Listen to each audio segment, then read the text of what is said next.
There you go. Welcome everybody to 52 Living Ideas. Tonight is the Art of War. We will have two readings, and then we will go directly to Jason's translation. Then we'll open it up for comments and any questions that you may have for Jason or Aman. And if I may, would you mind, James, reading the Giles version? Thank you. The Army on the March. Sun Tzu said, "We came now to the question of encamping the army and observing signs of the enemy. Pass quickly over the mountains and keep in the neighborhood of valleys. Camp in high places facing the sun. Do not climb heights in order to fight. So much for mountain warfare. After crossing a river, you should get far away from it. When an invading force crosses a river in its onward march, do not advance to meet it in midstream. It will be best to let half the army get across, and then deliver your attack. If you are anxious to fight, you should not go to meet the invader near a river which he has to cross. Moor your craft higher up than the enemy and facing the sun. Do not move upstream to meet the enemy. So much for river warfare. In crossing salt marshes, your sole concern should be to get over them quickly, without any delay. If forced to fight in a salt marsh, you should have water and grass near you and get your back to a clump of trees. So much for operation in salt marshes. In dry level country, take up an easily accessible position with rising ground to your right and on your rear, that the danger may be in front and safely lie behind. So much for campaigning in flat country. These are the four useful branches of military knowledge which enabled the Yellow Emperor to vanquish four several sovereigns." Thank you, James. Do we have a volunteer for a second reading? Thank you, Penny. Okay, this is the Samuel Griffith translation. Sun Tzu said, "Generally, when taking up a position and confronting the enemy, having crossed the mountains, stay close to valleys. Encamp on high ground facing the sunny side. Fight downhill. Do not ascend to attack. So much for taking positions in mountains. After crossing a river, you must move some distance away from it. When an advancing enemy crosses water, do not meet him at the water's edge. It is advantageous to allow half his force to cross and then strike. If you wish to give battle, do not confront your enemy close to the water. Take position on high ground facing the sunlight. Do not take position downstream. This relates to taking up positions near a river. Cross salt marshes speedily. Do not linger in them. If you encounter the enemy in the middle of a salt marsh, you must take position close to grass and water with trees to your rear. This has to do with taking up position in salt marshes. In level ground, occupy a position which facilitates your action, with heights to your rear and right. The field of battle is to the front and the rear is safe. This is how to take a position in level ground. Generally, these are advantageous for encamping in the four situations named. By using them, the Yellow Emperor conquered four sovereigns."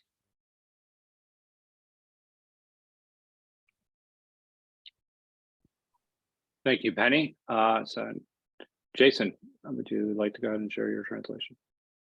All right. Yeah. Thank you, everyone. And then when you hear the translation, you probably notice a lot of things has been changed. Okay, since day one. And if you remember last week, talk about 9. I decided to change the translation to 9 adaptations. Okay, instead of the 9 variations. So this one we talk about the army on the march. I think the Giles translation is pretty good. Then the army on the march is really talking about if you can feel instead of stay in the courtroom, in the temple, to strategize what to do, to plan ahead and appoint a general, accumulate the people and form the army. Right now they are on the march. Okay. Last week we talked about the situation, strategy, how to be flexible, adaptation. And today we talking about on the march in the Chinese name called 行军. That means military marching. So from now on, we are in the battlefield. Okay, so forget about we should fight or not fight. Okay, does it cost a lot? Is many people going to die? That's not the question. Okay, that decision already made. We are in the battlefield now. Okay, so this chapter is, since this one will be 9, 10, 11, 12, 13, last 5 chapters, I believe that for sure they are in the battlefield. So another thing will be different. And this chapter only have a 4 paragraph, but we may take 2 weeks to cover it because the third part come with 31 military tips. Okay, so well, of course we don't have time to go one by one in detail, but I probably will divide it to 3 or 4 different groups so we can take a look at what kind of tips Sun Tzu provide.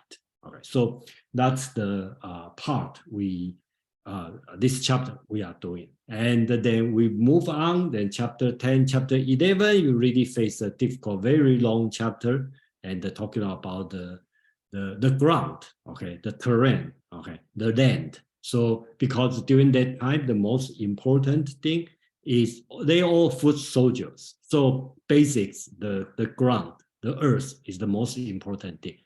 So let's start from the first part of this one. Okay, so the first paragraph, Sun Tzu start to talking about 4 things. Okay, that's I think he's talking about 4 way of deployment your military. So when we start, right, Master Sun said, in the situation of deploying the army and facing the enemy. Here, I think Giles translate called observing. I think that means facing the enemy, because just like next chapter is going to talk about striving for, I think the next chapter is talking about forming the land, striving. Yeah, so basics, we are facing the enemy. So let me see, okay. So 4 things. Remember that he's talking about 4 kinds of deployment: on the mountain, in the water, salt marshes, and the plain. That's 4 different situations. Okay, so Sun Tzu is categorized these 4 and then tell you every single one. Cross mountain through valley, stay at the height, facing sunlight, which he used life. Sun used life, and I translate as sunlight. And never attack the higher places by climbing upward. This is how to deploy an army in mountains. That's number 1. Number 2, stay away from the river after crossing it. never meet the water crossing enemy in the midstream, but it's beneficial to attack them when they are crossing. Never meet an enemy near a river if you desire to attack. Stay the high, that means the upper reaches, facing sunlight, and never move upstream to meet the enemy. This is how to deploy an army on water. Number 3, cross salt marshes as quickly as possible without any delay. Near water and the grass, be with your back to the woods if you are forced to fight in the salt marshes. It is how to deploy an army in the salt marshes. Number 4, on a plane, station at an easily accessible position with your right wing closer to the high ground, your front to danger. The word he used is the death, okay, face the death, that means danger. And that your back to safe, the words he used is life, okay.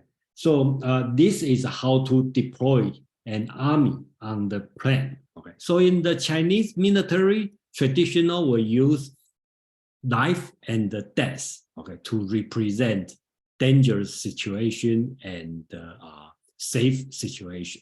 Okay. So finally, the conclusion: these are 4 useful ways to deploying an army by which the Yellow Emperor vanquished 4 emperors. So I don't think we need to take so serious the Yellow Emperor and the 4 emperors, because that's the Chinese tradition during that time. Yellow Empire has been considered as the common ancestor of all, or considered as the first civilized emperor in China. So doesn't matter you are Taoism, Confucianism, Moism, school of Nan, legalism, whenever they talk about Yellow Emperor, usually it's a good word because he is the first, technically we should consider him as representation of the civilized China. Okay, so the Yellow Emperor. And what's the 4 emperor? We don't know, and if you Google it and search it, you probably can find a different kind of answer on that. I believe none of them are 100% correct, but I believe it probably means the emperor, before Yellow Emperor come to the power, and they have the 4 emperor on the east, west, south, north.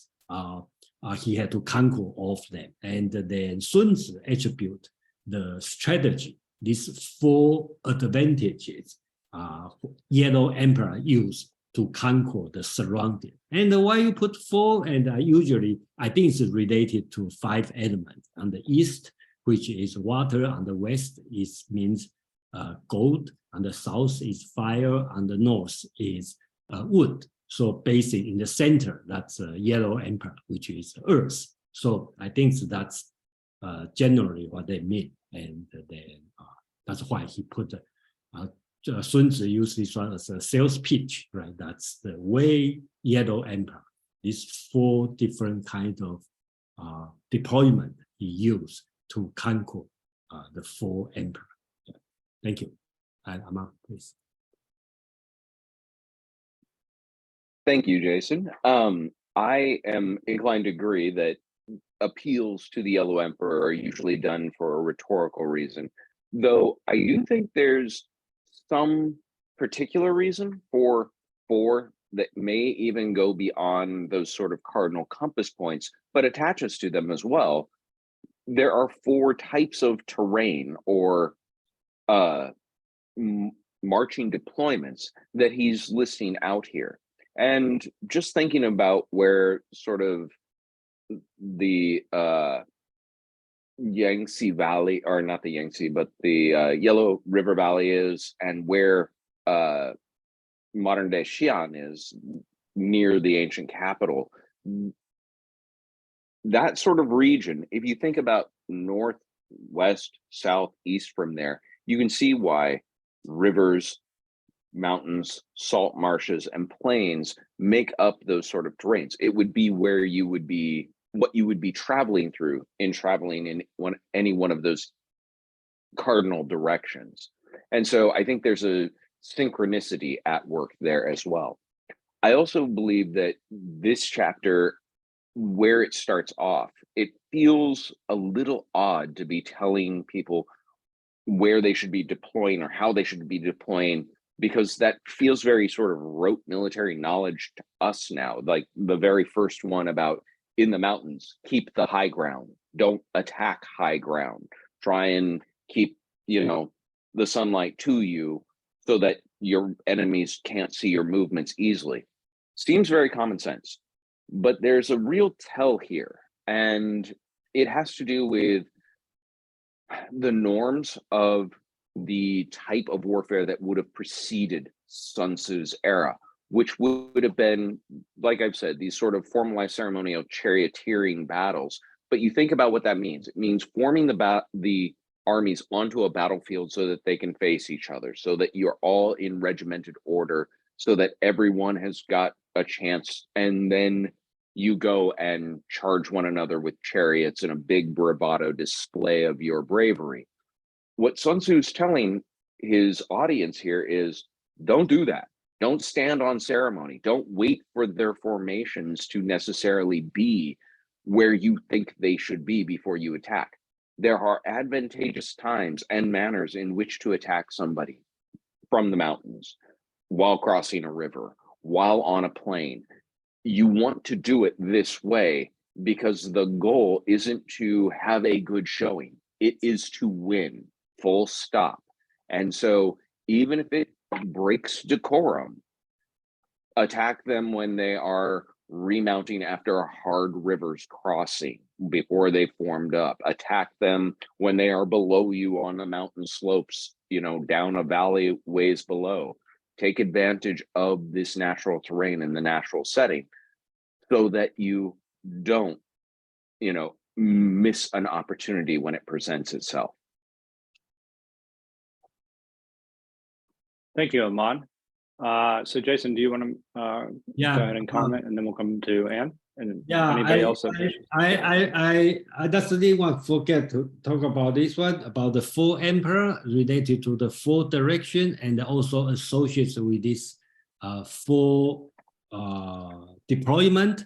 Okay, so it's kind of related. Roughly, you can see the number one talking about the mountain, talk about on the south. Okay, in fire element, that's the fire. And then the second one talk about in the water, that's on the east, okay, and which is water. And the west, the salt marshes, okay, that's on the west, okay, pictures represent their situation, right? And the last one is the plain, okay, that's on the north, okay, usually in the north part of China, it's kind of open plain. So I think that's kind of related, these four, and then Sun Tzu had the last sales pitch, I call it, and say, okay, see, that's how Yellow Emperor, built his, successful business, by this policy. So first we'll go to Anne. Yeah, my text mentions Huang Di. Does anybody know who that is? Huang Di is the Yellow Emperor. Huang Di, because Huang means yellow, and I direct translate to Yellow Emperor. Okay. It also became the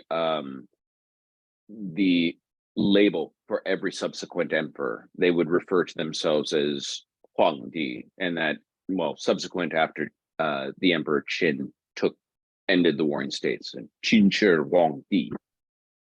Oh, just let us say that Huang is a different Huang. Okay, that they have the different words, even the same pronunciation.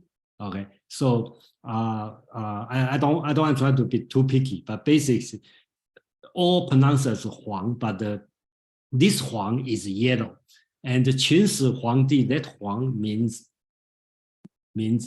king. Okay, means the sovereignty. Okay, so I think that's a different writing. Quan. Well, Jason, you are perfectly right to be picky on this one because after all, it's the title of the sovereign of China for 22 centuries. And that Huang, the direct translation is August, or if you want, divine emperor, okay? Because Huangdi means divine emperor, or maybe a translation that is a little bit more impressive would be God emperor. So it's not only in the Dune universe that you have a God emperor, you have also God emperors in China. But a little bit like the Roman, because Augustus Caesar means divine emperor. So it's the equivalent in the Western world. So perhaps would anybody else like to comment on this particular chapter, on maybe how it relates to some of our previous readings? Our graves are the maybe same size. You don't need that specifically Lambo. around- Be humble, our graves. What? Dude. Here we go. Let's see that. So basically that we could look back at, some of the other chapters and see what tactics would apply in this particular situation. So I think we're looking at the environment that people are in and the terrain. So one of the things that I took away is knowing when to strike, and that it was spoken about, I think in chapter 7, if I remember correctly, about timing. And timing requires you to actually know when your enemy is vulnerable. So this is also when, if they're crossing the river and knowing when to strike, and I'm reading this chapter, that's what I initially think of. I also think of the fact that if in practical terms, if you think about the environment that you're in, it calls for different strategies if you're talking about in the sense of business. That you're going to be in a down economic environment or an upper or an environment that is actually healthy. So I think that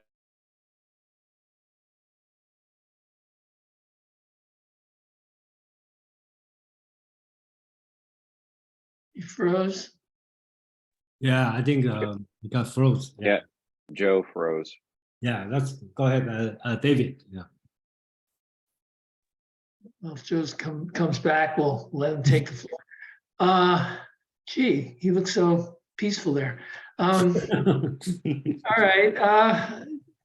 Yeah, I thought it was interesting how the analogous principles are applying. Don't start downstream, going up. Don't go uphill. So. And like you said, this advice is sort of obvious in retrospect that we take these rules for granted. It's interesting why this has to be said at this time. The idea of the light on the hill, he mentions that later, the importance of wanting to function in light, so that I guess you can't be subverted by people hiding as they're coming at you. So it's to your advantage to have this light where you're going to from your encampment be attacking. And then what Joe was saying also was important about in the previous chapter, where we're aware that there's a moment to strike. Even whatever your force is, the way to employ your disposition is to get the movement at the right time. So when they're halfway across the river and you've got them, now you've got a substantial army you're going to be able to take on while they're still weak. Like you're not going to attack just the vanguard. You've got a substantial army, and the rest of them won't be able to help. And if they keep coming, they're not going to be in any position. So it's sort of the ideal time. He's saying is halfway. It's a very interesting way to look at it. What I don't know is if we see anything that says, while you're breaking all of the traditional ways of having a performative combat where it displays your greatness, because we're being more effective, we're taking these strategies to be more effective as a war machine. is there anything about limitations on what's appropriate to do in the conduct of war? Or does that come up anywhere in the book at all? Because it's sort of, this is sort of is imply all means at your command in order to win. That could almost take you anywhere, right? Is there any decency principle at hand here? So let me try to understand your question. So you talk about display your army to scale the enemy, or what? No, I was going what Aman said about before this structure of conducting war was sort of laid out, which really optimizes your strength and doesn't leave you as a sort of symbolic fighting machine that waits for the enemy to fully prepare to be engaging with you in the highest form of respectful combat. But no, you're ready to go and take advantage of what's coming. You're not having a display of who's the bravest. You're looking to win the war. That's what I hear is the change here. So that almost means like any tactic would apply if it'll take you to an advantage. But are there limitations on that? Are there limits to the rules of engagement? Like, civilian areas, don't overdo, the abuse of the civilian areas. Don't salt the fruit trees and kill them all, when you surround a city, because this is a permanent damage to the environment. Are there limitations on what you do here? That's in the book. That's all I'm asking.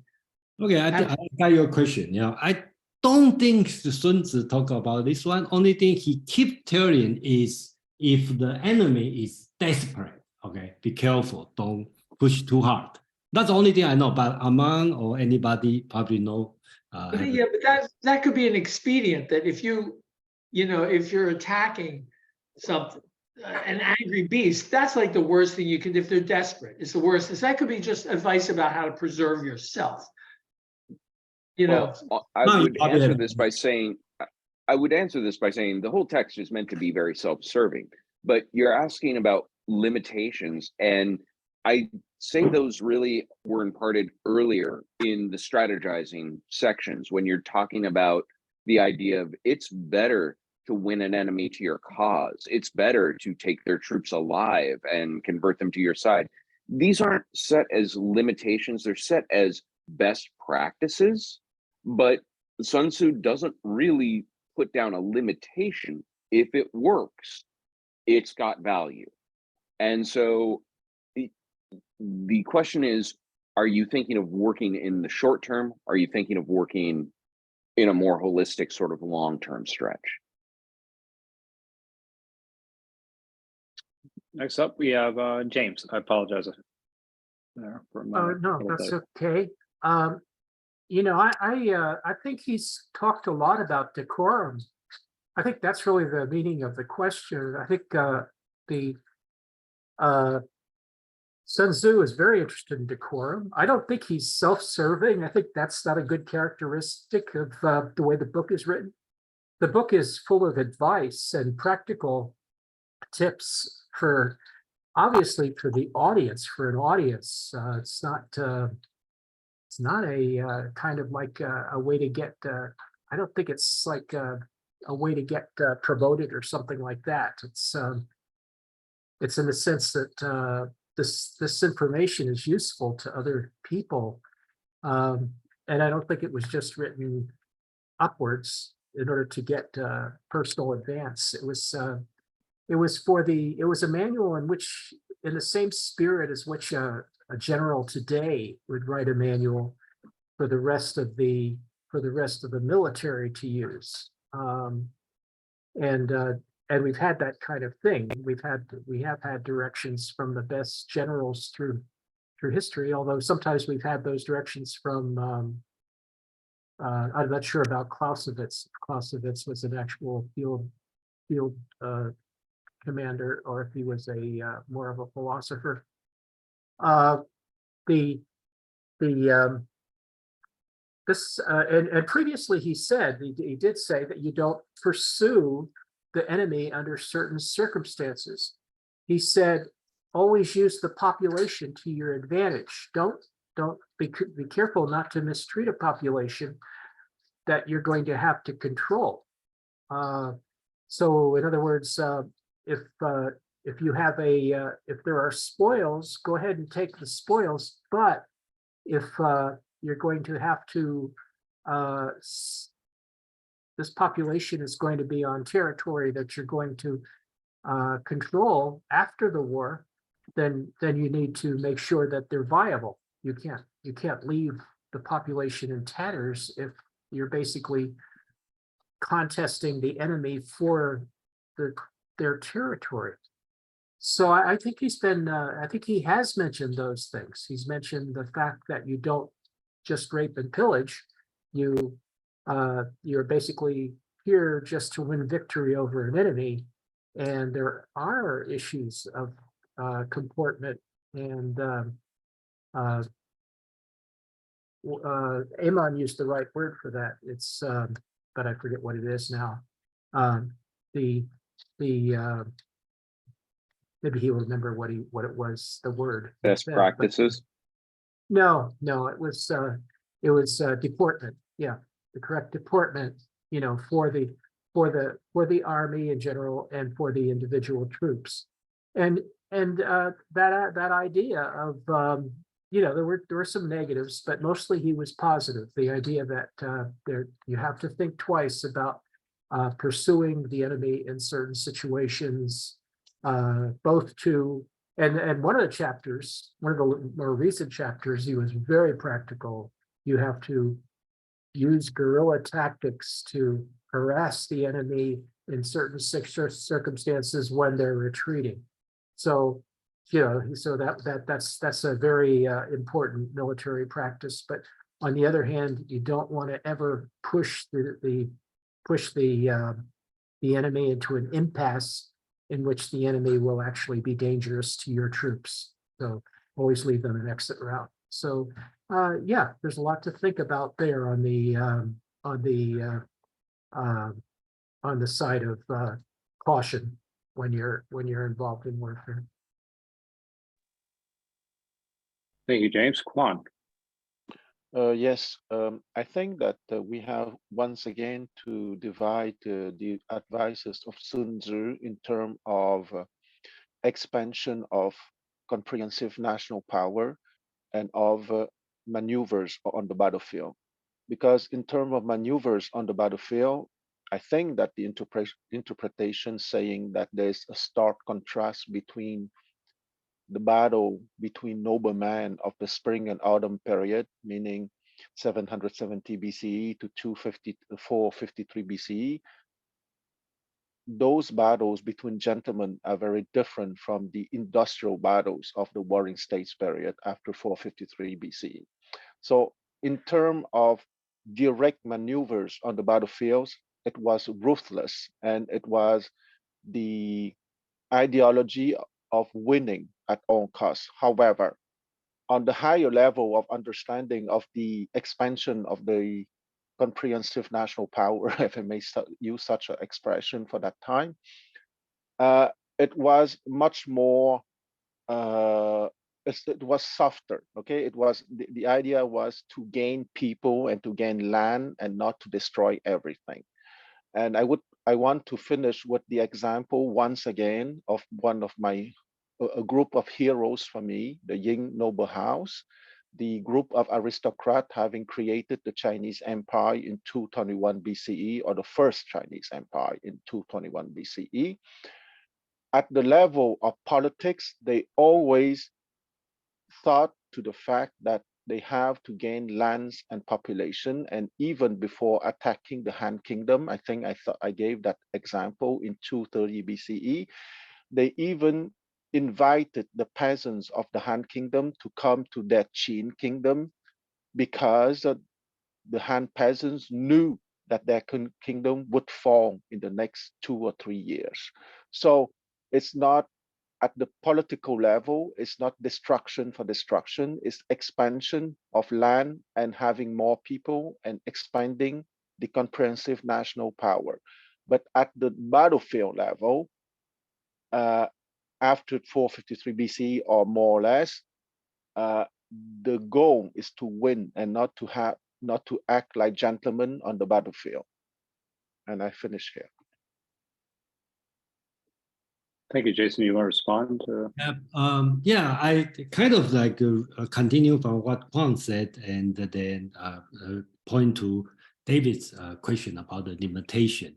At least that's my reading. After this chapter, or remember on the previous chapter, there's put a lot of burden on the general. Okay, in this situation, that's all your fault.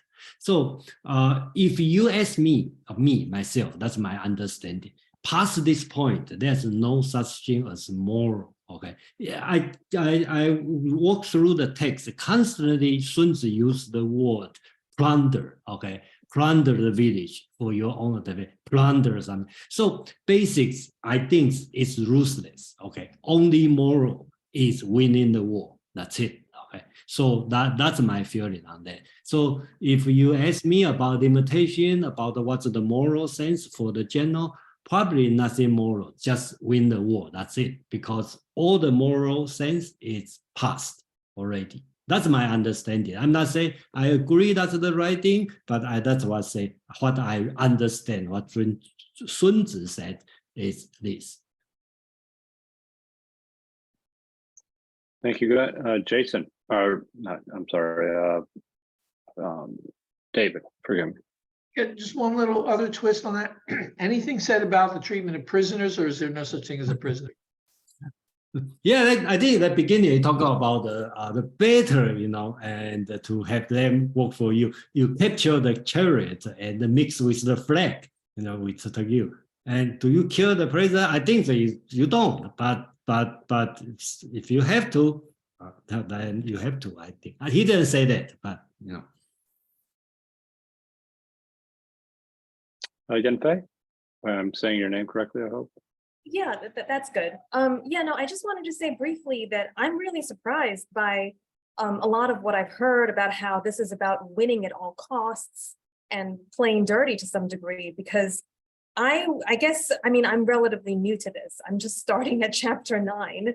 And I guess I sort of took to paragraph 11, which says all armies prefer high ground to low and sunny places to dark. So I was thinking he wanted to do things the right way, that this is going to be sort of kung fu as opposed to street fighting.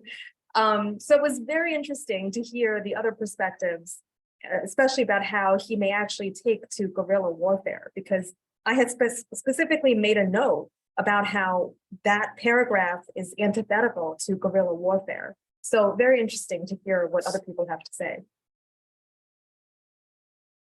Thank you for sharing. Anne. Yeah, I want to hearken back to his extensive detailing in early chapters, I think possibly chapter 2, regarding the costs of war and how critical it was for him to lay out in grim kind of detail, and he even uses loss of life up front, and then he uses the mathematical structures to outline how expensive it will be and so on, to kind of balance out this idea that he's all about plunder and plus I do agree with your point, Yanfei, is that how to pronounce your name? Yeah, that this notion of giving people light, and he's also a great psychologist. I think we explored in one chapter how well he understood the human psyche. This is not a crass, if you will, plunderer. I just don't see him that way. David, then Iman.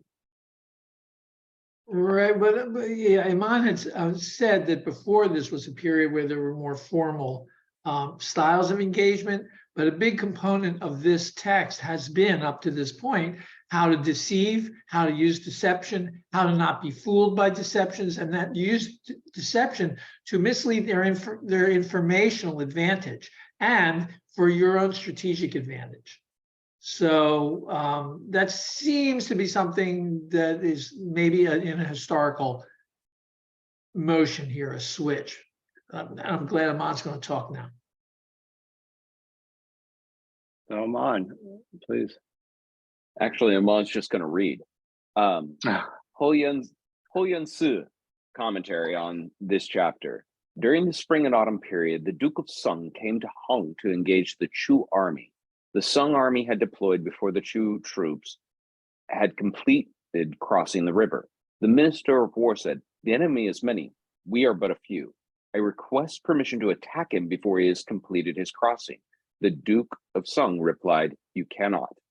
When the Chu army had completed the river crossing, but had not yet drawn up its formation, the minister again asked permission to attack, and the Duke replied, "Not yet. When they have drawn up their army, we will attack." The Sung army was defeated. The Duke wounded in the thigh, and the officers of the van annihilated. And then there's a footnote that says, sources close to Mao Zedong remark, "We are not like the Duke of Sung."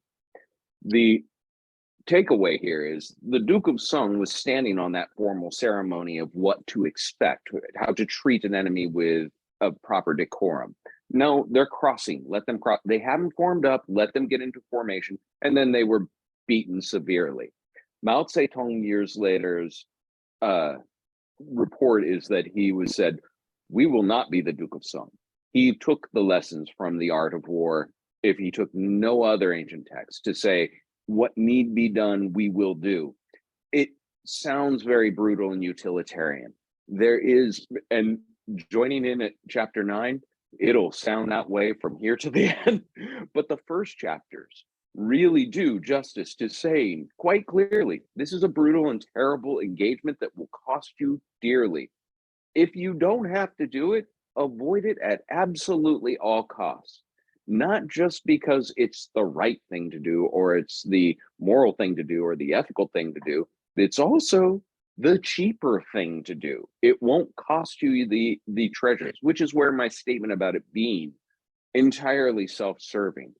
What I mean by that wasn't so much in the idea of for the reader to make their own promotions up the military ranks or get any sort of accolades for their actions. Self-serving in the sense that the self being the head of an entire kingdom who serves that entire kingdom, doing what is best for that entire kingdom, and not simply extracting some wounded pride vendetta of one form or another. Yeah, the marrow of this, the nitty-gritty, gets uglier and uglier until the last chapter is all about espionage. And the price tag is very high for that, but much better than the cost of millions of lives. There's also a reason this is still a read text in business school, and certainly not in seminary, not in law practice. Yeah, Yeah, are you sure it's not in law? And I mean, but Kwan. I think that the example that Aman just gave is excellent, because that battle happened in 638 BCE, and it was called the Battle of Hong Shui. And 638 BCE is practically centuries before Sun Tzu. Okay, but of course, when I give years and dates, you have to take it with a big grain of salt. You have people having the Sun Tzu attitude even before Sun Tzu, of course. And once again, when you are in the battlefield, you have to win, okay? And if you have to plunder a village because your soldiers don't have anything to eat, well, you have to plunder that village. But what is more humane is at the sovereign level, okay? Do you want to conquer that country to destroy everyone and to kill everyone? Or do you want to conquer that country because you want to unify the Chinese land and to establish peace in the Chinese world? At that level, you can have a philosophical discussion having impact on many generations afterwards. But if you don't win on the battlefield, it's absolutely useless. And speaking of Mao Zedong, his officers was very well aware that they have to convince the peasants that the Communist Army is the army of justice, okay, fighting to establish justice and equality in the Chinese land. I am not debating on the truth or not of that pretension, but I am speaking about the fact that he was perfectly aware that psychologically he had to get the Chinese peasants on their side. And because of it, the communist armies, most of the time, if we trust their sources, behave quite well with the Chinese population. But it was for a tactical advantage. So to win the war against the nationalist army, which often behave very badly. But once again, it was the officers under the communists probably were more were schooled in a deeper manner how to manage their people than the officers under the nationalist regime. So you need to be ruthless when it's needed if you think that it would get you a good result, but you also need to be open-minded and soft when it will give you a psychological advantage, because war is a lot of psychology. Thanks so much, Juan. So next up we have Jason. Yeah, thank you, Yang Fei, join us. You know, I'm very happy to see you. And then, but I just feel like you probably joined the wrong time. But so that's why you have the different feeling, and all the moral talking. Okay, it's already passed. Okay, just like Kwang and Aman talking about. So if you have time and go back to read the chapter 1, 2, 3, I think that's a very decent level about why you need a war and then how serious of war. And I think the first 3 chapters is important. If you have time, go back to read the 3 chapters and then and join us. That's great. But you still join a good time if you join on the chapter 12, and you probably will scare away. You say, "What?" Let's tell you to set a fire and then burn everybody. Then what kind of book you guys reading? So anyway, thank you for joining us. That's great to see you. Thank you. Well, if there are no other comments, we will actually go to the second passage. So James, would you mind?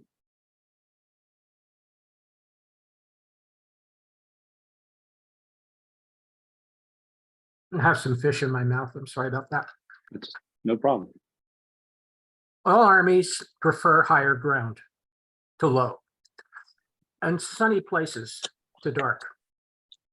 If you're careful of your men and camp on hard ground, the army will be free from disease of every kind.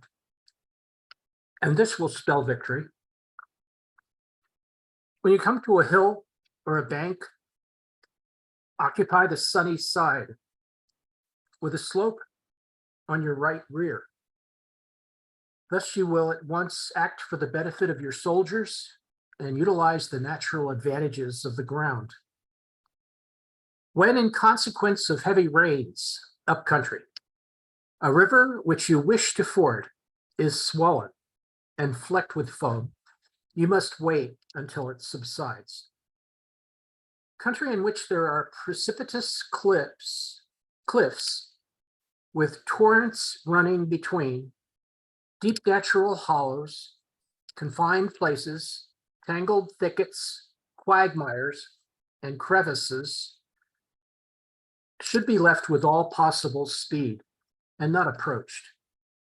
While we keep away from such places, we should get the enemy to approach them.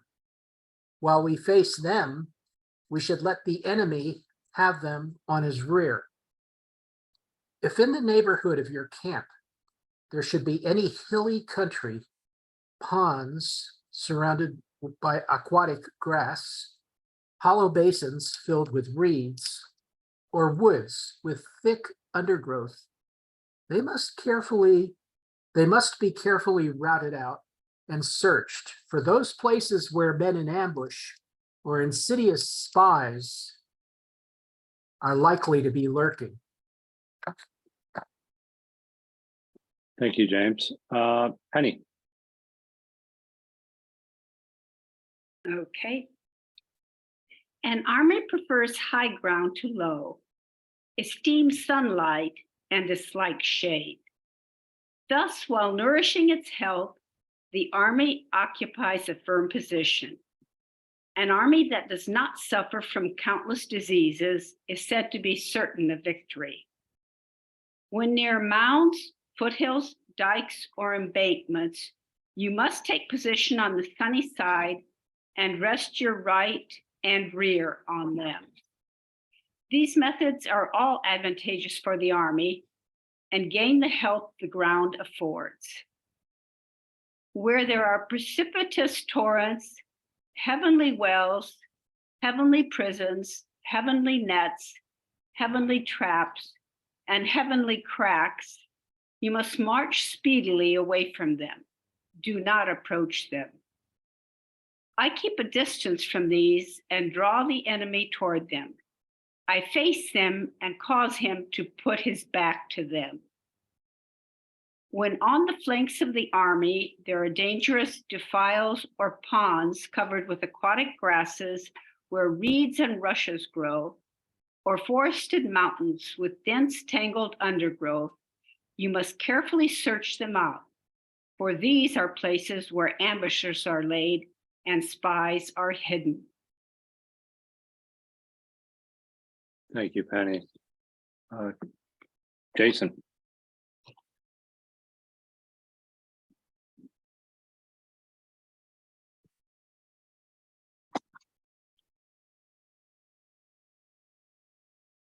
You're on mute, Jason. Okay. All armies like the high and dislike the low, value yang and dislike yin. Okay, they use the word yin and yang. Okay, so value yang, and here I believe he means the sunlight, and despise yin, which means darkness, and keep healthy by stationing on the ground with resources, avoiding all kinds of diseases is necessary for victory. I think that's very important.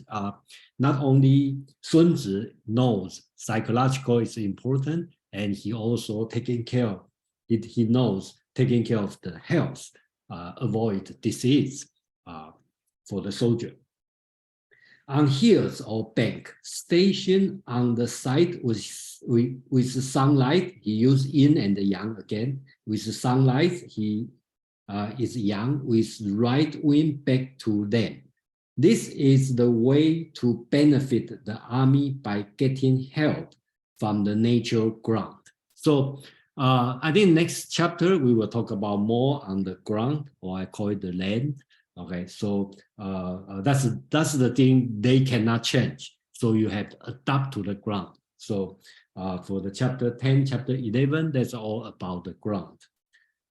Number 3, when upstream rains cause a rising torrent, wait until it has stabilized if you intend to cross. I think that's common sense, right? Number 4, the dangerous places like deep gorges, basins, inaccessible lands, dense bushes, muddy lowlands, or narrow passages should be left alone if all possible, at all possible, and never approach. When we stay away from such places, the enemy will be near the places. Then we can face the enemy with their back to danger. Here, Sun Tzu lists 6 different dangerous places. So he asks us to stay away from this place. Therefore, the enemy will be close to this place. So then you can attack them. That's his advice. Being in the vicinity of dangerous barrier, swamp, reed, woods, or thicket, one should be careful and thoroughly search for these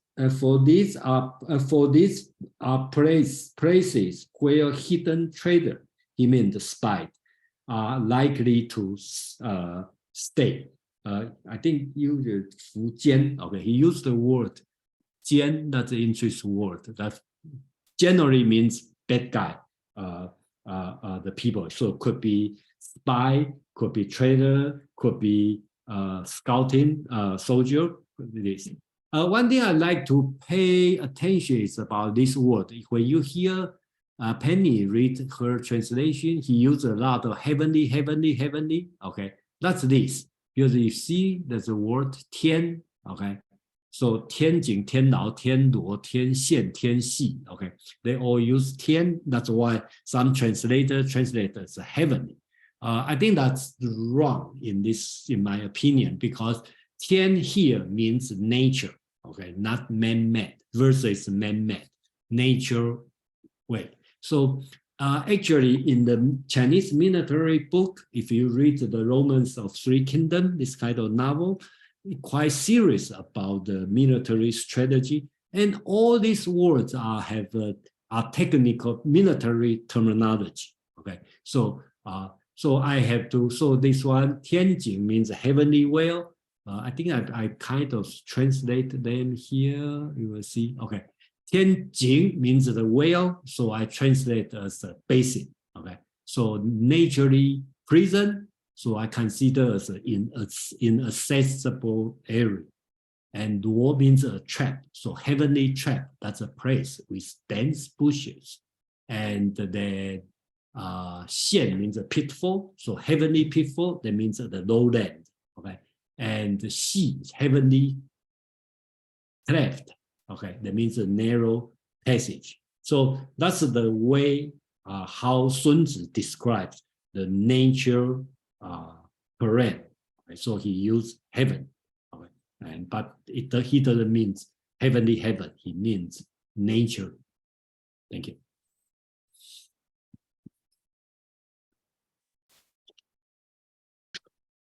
Thank you, Aman. Yeah. I agree with Jason. I do think that it is much more in the sort of technocratic meaning, not in sort of the lighter ethereal meaning that we've encountered it in a text like the Tao Te Ching, or even necessarily in the Analects of Confucius. If there's one thing Sun Tzu is not given to, it's to sort of flowery description and flowery language. If he's using simile or if he's using metaphor, he's using it in very concrete ways for a very particular reason. And here I think this is just the very technical way of describing a particular kind of well or a particular kind of trap, and I think Jason's translation does a great job of actually explaining it. It is really a challenge to do this justice, translating it from Chinese to English without getting lost in being interpretive, which I think is a real temptation to try and make some of the turns of phrase feel a little more formalized. You saw this very much in the Giles, a little less so in the Griffith, but they're both very given to sort of having their own exposition built right within the translation. So without getting too meta about this, again, this reads very much as a, well, no kidding. Don't cross a river when it's swelling from rainfall. You wait until it clears and you go when it's, that just stands to reason. But again, what is common sense was not common sense a 2.5 millennia ago.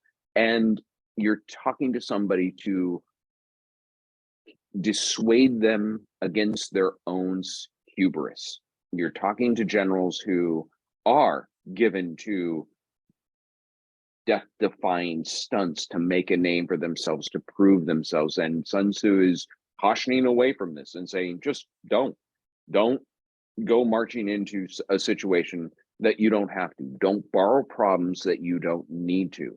but make your enemy borrow those problems if there's any possibility of you positioning yourself in such a way that you force them there, that you force them to engage with these natural calamities that you can avoid entirely. Thank you, Amon. Very much appreciated. That was actually very deep. I really enjoyed that. Quan.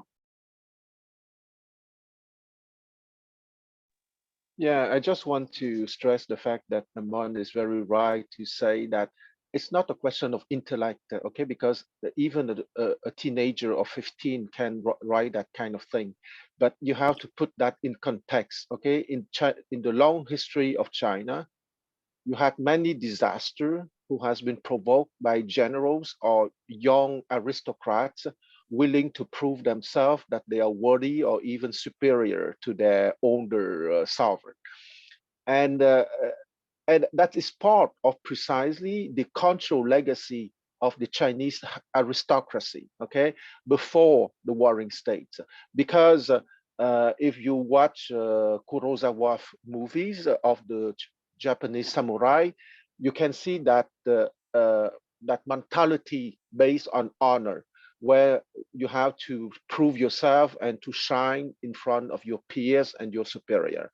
And that book is essential. Well, I already said that warfare is a lot of psychology, but the psychology of the commander-in-chief and the psychology of the officers are of paramount importance, because if they are not stable in their mind and they want to prove this and that, they would be a source of disaster. And if you want very practical example, you have the 22 centuries of the Chinese Empire, or on a more limited time, you can read the Three Kingdoms, because there are plenty examples in the Three Kingdoms of young aristocrats wanting to prove themselves and provoking disasters.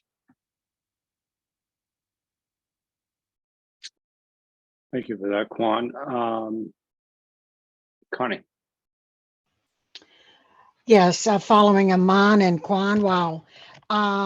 I was just thinking, I know that this book is used in business. We've been talking about that, you know, currently in current times.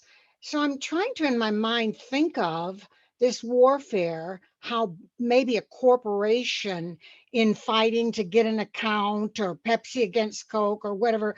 I wonder if there's anything applicable in this warfare part of it. I could see it in the earlier chapters in the planning that might translate to today's business. That just came to mind. I don't know.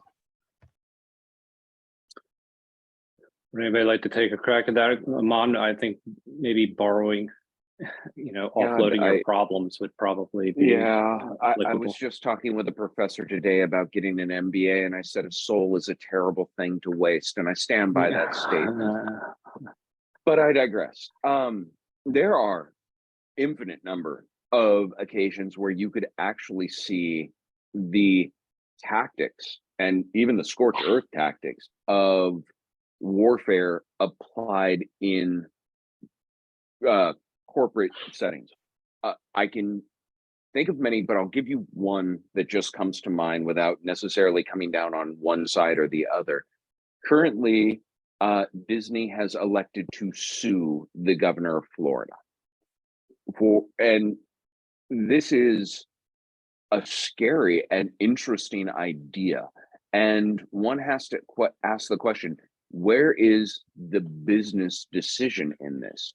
There were steps that led to this, but now they're in a battlefield. And that battlefield happens to be Florida, which is his ground. But that is not the only battlefield that Disney possesses. Their pockets are deeper, they are larger, and they are being offered opportunities to, hey, come move Disney World to South Carolina. We'll be happy to have you. So making a frontal assault like this is a dual strategy. One, it's not showing all the cards. It's not showing your true force. It's simply putting a force out there that will probably cost you just to fend off that single attack. But the stratagem and ideas of what other grounds can we move to? Where can we have a more advantageous position to continue to do this? Still abound within the corporation, still abound within the company. And if there's one thing I would never want to do, it's actually go to war with Disney. They will bankrupt you. No matter who you are, they have more money. So this is just one like pithy current moment example, but you can see a move like this as an attack in battle. And it's an attack in a courtroom in this case, but it could also be true if we're talking about intellectual property rights from another company, or patent rights from another company, or buying patents and not allowing competitors to use it. There's several instances where the particulars could be moves on a battlefield, or likened to moves on a battlefield. Thank you, Iman. David. Yeah, I would say it's an interesting challenge you just raised about reading this in its metaphorical level as describing battles of different kinds and different kinds of terrain and moments to employ strategy, how to be ready for something, when to announce it. So if you're going to take on a company which is in a sector and you're going to attack part of their market, then you have to consider whether they're in a downhill slope coming at you because they have a mature product, and whether you can really take on something, you know, at that, or if there's a way to find a weak point, a niche of the market that you go at, which is going after their defenses with your smaller attack in an effective way. So a lot of these things, you know, you can take this wisdom, which is being described, which is can even be seen as shapes of things attacking each other. Well, you know, that's how you weigh what your forces are. How big is my force in this area? You know, if I announce something now, am I entering a marshy area because we haven't got all the FDA, we haven't done all the steps of approval, we have this many months left? That's a marsh. You're going to be fighting your way through publicity issues, you know, until an actual release and you can hit a market. So I think there are ways to see this advice concretely that play out if you take it as a whole picture and employ it. You know, there is metaphor here that makes sense.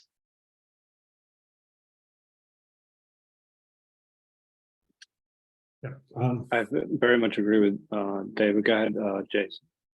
Yeah, I'd like to kind of respond to Connie's concern about why we read this one for business. And actually, let's put it this way, I'm very interested in read the ancient texts, not only Chinese ancient texts, even on the Plato's dialogue. I find out very interesting. And then I think it's beneficial to every aspect of your life. Okay, but if you take the even take this book and go to the military battlefield, for sure, you know, I have this small book. I assume if you're a general, you put this one in the pocket and then go to the battlefield, you open and take a look, and for sure you will lose. You know, and then only way to read it is understand how the author, either Plato or Sun Tzu or Confucius, they respond in that period of time.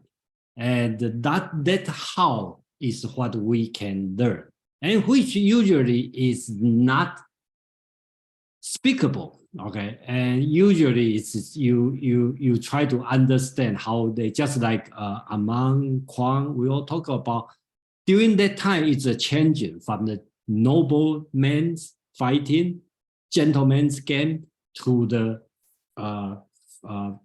fighting at all costs or industrialized warfare. How do they reverse this concept? And I think who talk about this even 4 years old, 5 years old, no, you don't do this. But how does Sun Tzu put in the text? And that's one of the reasons I try my best to preserve the Chinese organization, Chinese feeling, okay, of this text, because a lot of translation, they read, the author read it and digest it and tell you what he learned, and which probably lost a lot of flavor. That's why I put the effort to make this text reveal as you know Chinese to read it. So I think that's the part we can learn, from this reading. Yeah, thank you.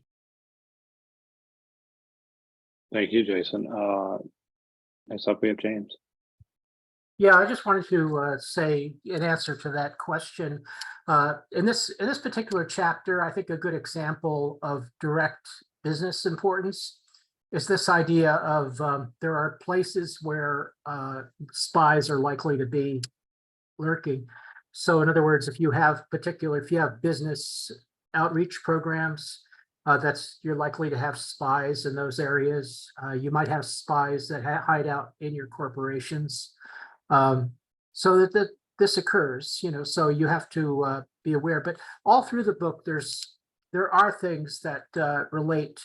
Even if there's only in the whole book, there's 3 or 4 things that you can turn into a business model of conflict and gaining advantage.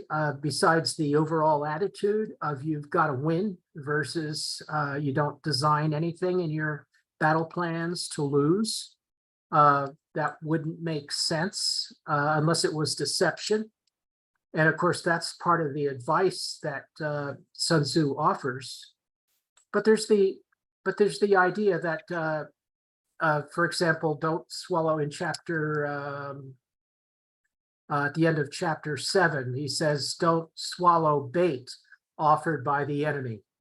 And of course, that's where he also says, don't interfere with an army that's returning home. And I'm sorry for using the Giles translation.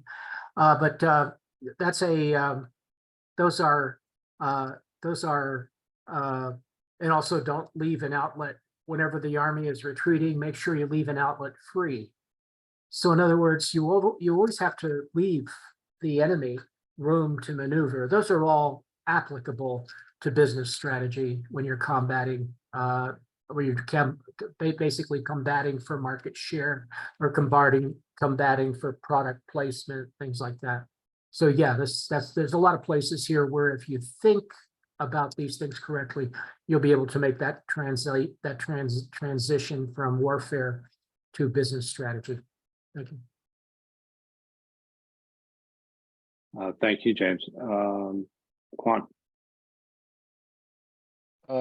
I would like maybe to give a short comment on my obsession, meaning the epistemological growth, because when you speak of philosophy, often you want to answer to the question why. Okay, for example, you want to unify the Chinese lands, or you want to bring peace on earth.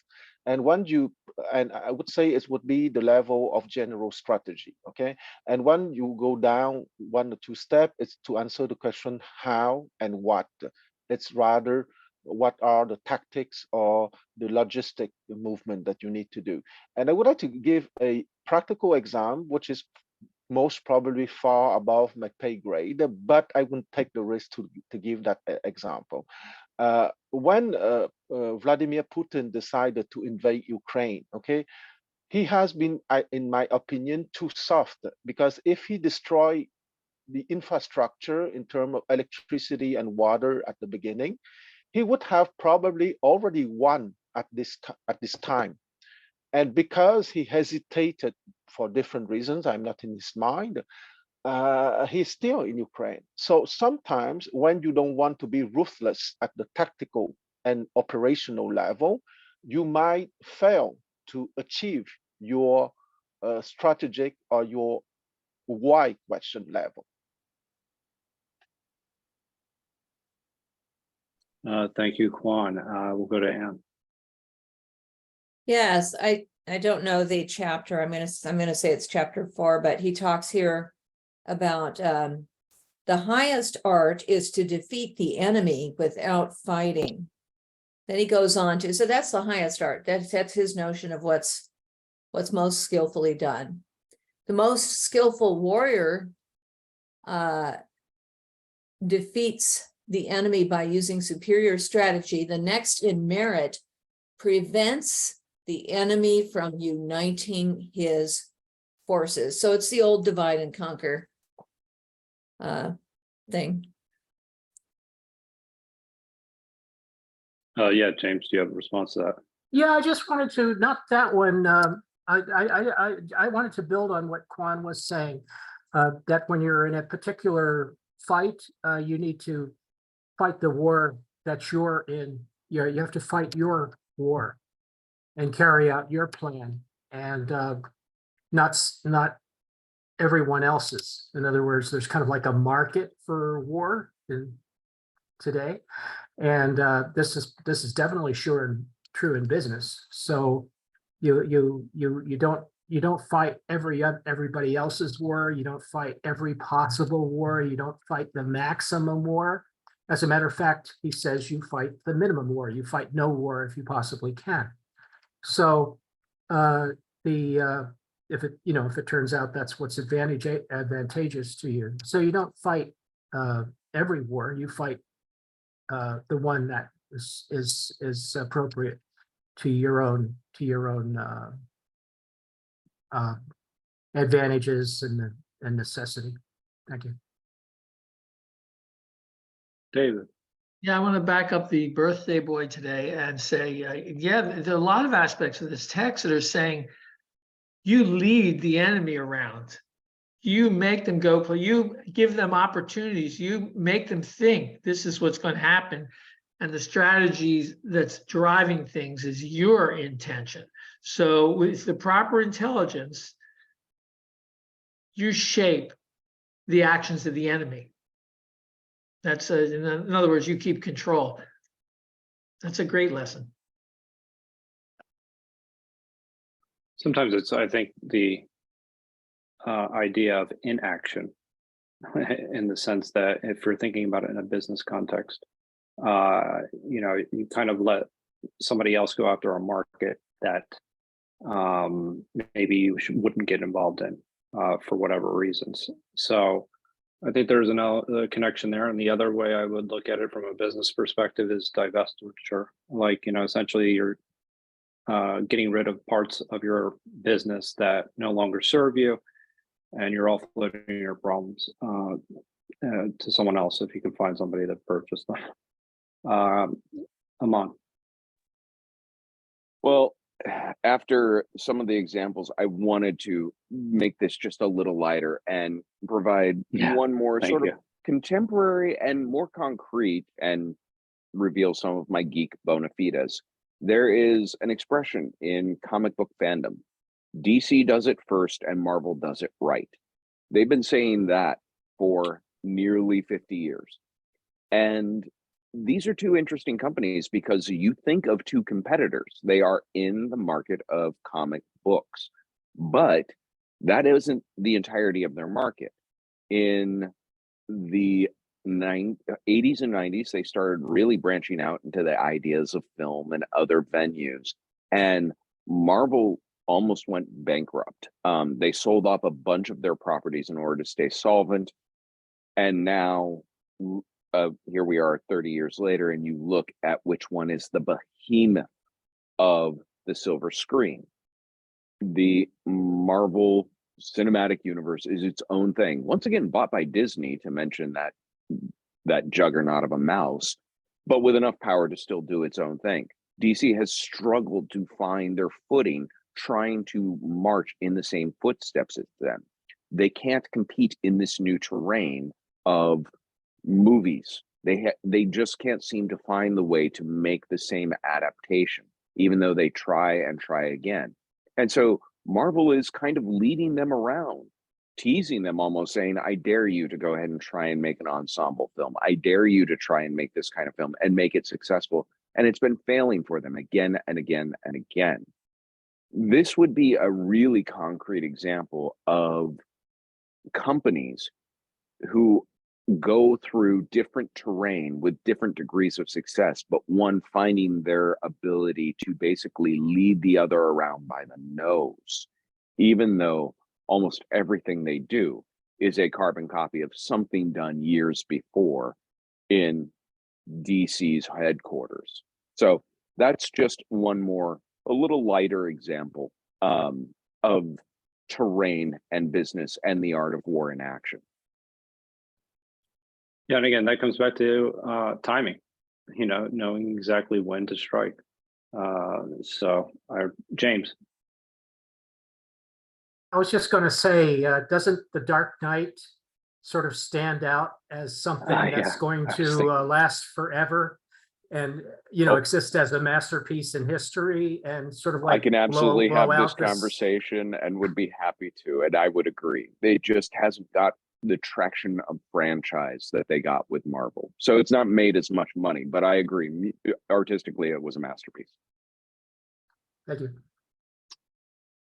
That thought did cross my mind, actually. I didn't want to bring it up. But so thank you, James, for bringing that up. Would anybody else like to comment on passage number 2? Yeah. We probably, I don't think we can finish Number 3. this chapter today, and then, but we probably have to cut it short today, and so instead of to rush. So what I'd like to do, I spend a few minutes talk about the next paragraph, and probably we will read the first part of that. And I don't know how many of you have read this one. I think it's probably very confusing, and I don't see any translator doing the way I'm doing. So I'm going to show the structure first, and then if we have time, we read it, and probably the first 10 lines, and we discuss. And the next week, we can have a fully discuss on this part and the following chapter. I think that would be probably, look at the time, it's 30 minutes left. So I think probably that would be a better way to do it. So, okay. So I will show if you read it, the Giles translation is like this, and most is like this, right? It's long, very, very long. And the words, and so but I kind of reorganized the Chinese word. Okay, actually it's talking about 31 different tips. Okay, and then why doesn't Sun Tzu do this way, right? Because at that time nobody do this way, so they don't know. They can put the PowerPoint and they put the table. Nobody do this. Even Plato didn't do it. To Aristotle, he knows how to put it logically together. But for the person never read Aristotle, probably he has no idea what would be the way to do it. So if you look at the Chinese word, right? The Chinese word, the Sun Tzu as a writer, he has an idea of this, but he just cannot present in this way. If you read it, you will see I kind of do the partition. You will see the first part end with this word, and then the second part end with this word. That's 则, and that's 也. Something 则, something 也, something 则, something 也, something 则, something 也. So repeat 31 times. So in this case, there's no way it's a quoting. Basically, he's talking about 31 similar format and similar thing. Okay, so since the words is always like, so if you can replace the X 则 then Y 也, that means X happen, that imply something Y will come in. So here Sun Tzu is give you tips, right? And the first part and the second part. First part, Sun Tzu already tell you how to deploy your military when you're facing the enemy. Then he continue, okay, describe more different kind of the nature, terrain, something you need to pay attention. For example, the soldier's health, okay, and how about when it's raining, about the timing, right? First, they talk about something static, the terrain, the ground. They have the 4 different situations, how you deploy your military. Then after you deploy it, then you have to be careful with different kind of nature situation, some narrow passage, some pitfall, some have the basin, what you need to do, and when it's raining, what to do, avoid the. That's everything in the military. Right now, he talking about the enemy, right? How do you, since you don't go to the enemy side to, talk to them, you don't know what's going on. So this 31 is tips, tell you, if something happened, then you know that's must this one. So basic is, if A, then B. So I translate as when something happened, then something happened, right? When you see something, you see something. So he repeats 31 times. So I think that's the one, and then that's the format. So after this week, if you have time, I will suggest you to reread the any translation. You don't have to go there. If you have this 31 thing in your mind, you probably will be easier for you to read. Not only my translation, anybody's translation, if you do it faithfully to the text, right? You will know that's the format. So we probably have time to read the first part because I kind of separate them to 4 parts, right? 1 to 11 is one thing, talking about the nature phenomenon. When you see the dust come in, so you see the tree is moving, what's going on? And the number 2 start to talk about the enemy action, right? You try to know what's going on over there. Then number 3, from 21 to 26, start to talk about the morale of the enemy. And then the last part, the few talking about how do you know the general, okay, the commander of your enemy, what's going on over there, right? So that's all thing as so if you talk about that's information, right? You try to get information from the other side without satellite, without the telescope. How do you know what's going on the enemy side, which you cannot send the people go over to take a look. So how do you know? I think that's all the message, the lesson he want to teach on this part. So yeah, thank you. It's any question, and then we can have a discussion, and then if we have time, we can go ahead. I have a question. I was thinking 9, 10, and 11, the signal that's involved in 9, 10, and 11 are all dust. So wouldn't it be logical for us to read to number 11 to sort of finish that subject up of the signal of dust? Yeah, I agree. Yeah, basically that's my partition. I'm thinking about if we read, we probably will read from 1 to 11, then we can discuss. Then next week we can go over the structure and then finish them. That would be that. Yeah. Okay. Do you want me to read, Joseph? Please, go Yeah, ahead. yes. Yes. You know where's the 11, right? The 11 is Yeah, I found it. voice. I found it. Yeah. Yeah. Okay. Thank you. Thank you. Here we go. When the enemy is close at hand and remains quiet, he is relying on the natural strength of his position. When he keeps aloof and tries to provoke a battle, he is anxious for the other side to advance. In his place of encampment, if his place of encampment is easy of access, he is tendering a bait. Movement amongst the trees of a forest shows that the enemy is advancing. The appearance of a number of screens in the midst of thick grass means that the enemy wants to make us suspicious. The rising of birds in their flight is the sign of an ambuscade. Startled beasts indicate that a sudden attack is coming. When there is dust rising in a high column, it is the sign of chariots advancing. When the dust is low, but spread over a wide area, it betokens the approach of infantry. When it branches out in different directions, it shows that parties have been sent to collect firewood.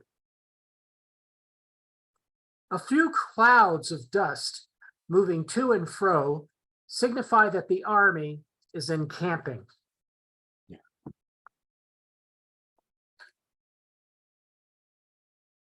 Thank you, James. Penny, would you? Actually, I don't. Sure. You want me to read the Griffith? First, yeah, the first 11, if that's possible. I don't have. I can just I don't stop know how the dust. That's fine. Yeah, I will tell you when to stop. So, Right. I have the same copy, Penny. Stop at 24, I believe. Okay, yeah, that's what I was thinking. When the enemy is nearby, but lying low, he is depending on a favorable position. When he challenges to battle from afar, he wishes to lure you to advance. For when he is in easy ground, he is in an advantageous position. When the trees are seen to move, the enemy is advancing. When many obstacles have been placed in the undergrowth, it is for the purpose of deception. Birds rising in flight is a sign that the enemy is lying in ambush. When the wild animals are startled and flee, he is trying to take you unaware. Dust spurting upward in a high straight column indicates the approach of chariots. When it hangs low and is widespread, infantry is approaching. When the dust rises in scattered areas, the enemy is bringing in firewood. When there are numerous small patches which seem to come and go, he is encamping the army. Thank you, Penny. You're welcome.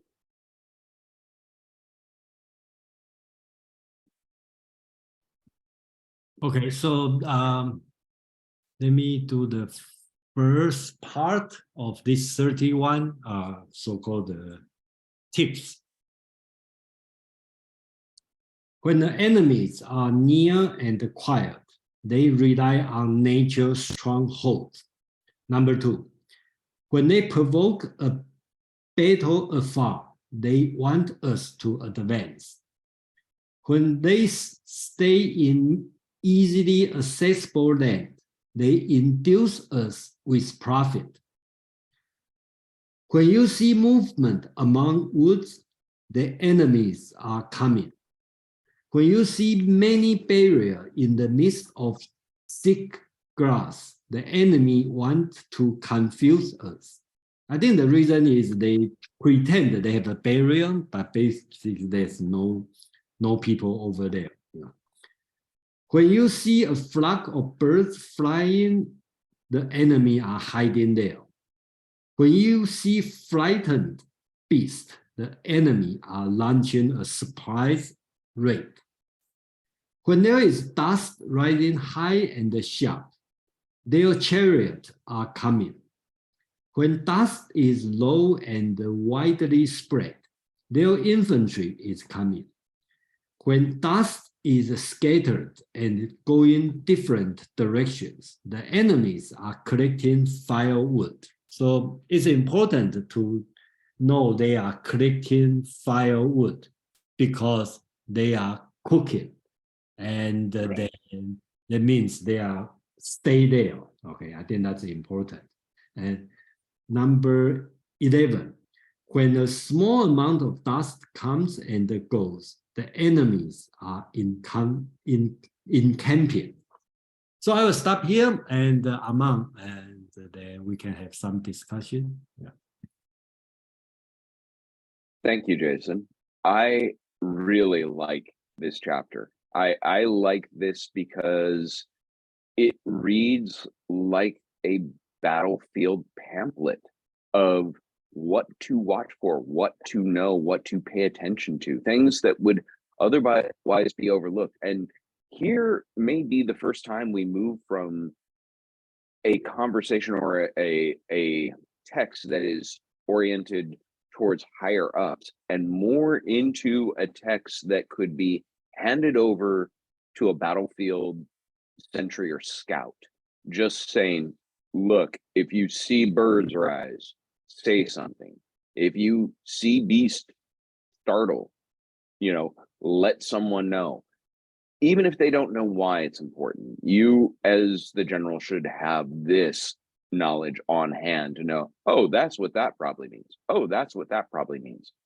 Sun Tzu presents this very matter-of-factly, and obviously it couldn't be universalized 100% of the time, because there just may not be birds in the field when the enemy happens to be moving through that day. They could have migrated south. Just depends on the time of year. But it really is a poignant sort of play-by-play. If this, then that. If this, then that. And if nothing else, it gives someone a what to be on watch for with these signs. This may be minutia that feels much harder to directly transmit into another field. But think about it in terms of what are the small signals and what could they indicate?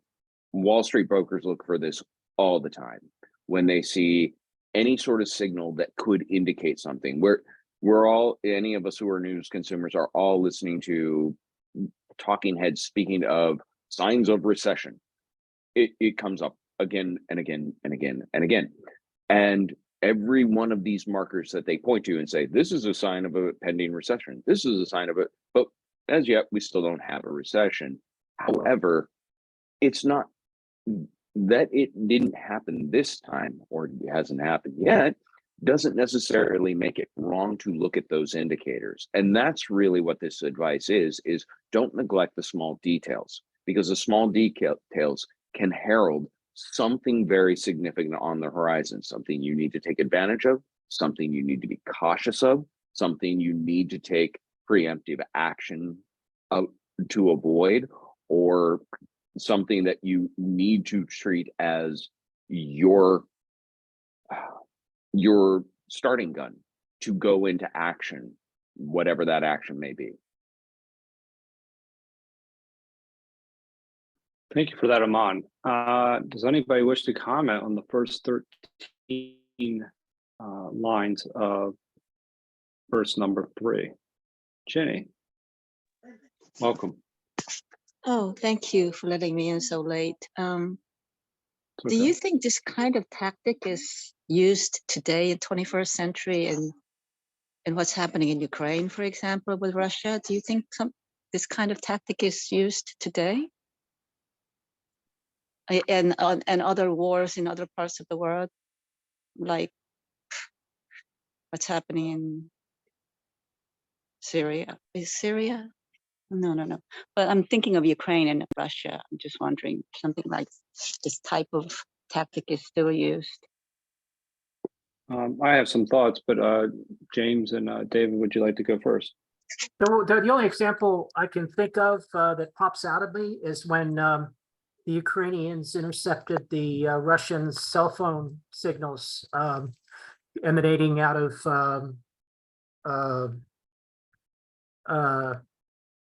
eastern Ukraine, in a city in eastern Ukraine. They noticed that there were a lot of phone calls on Christmas, on Christmas.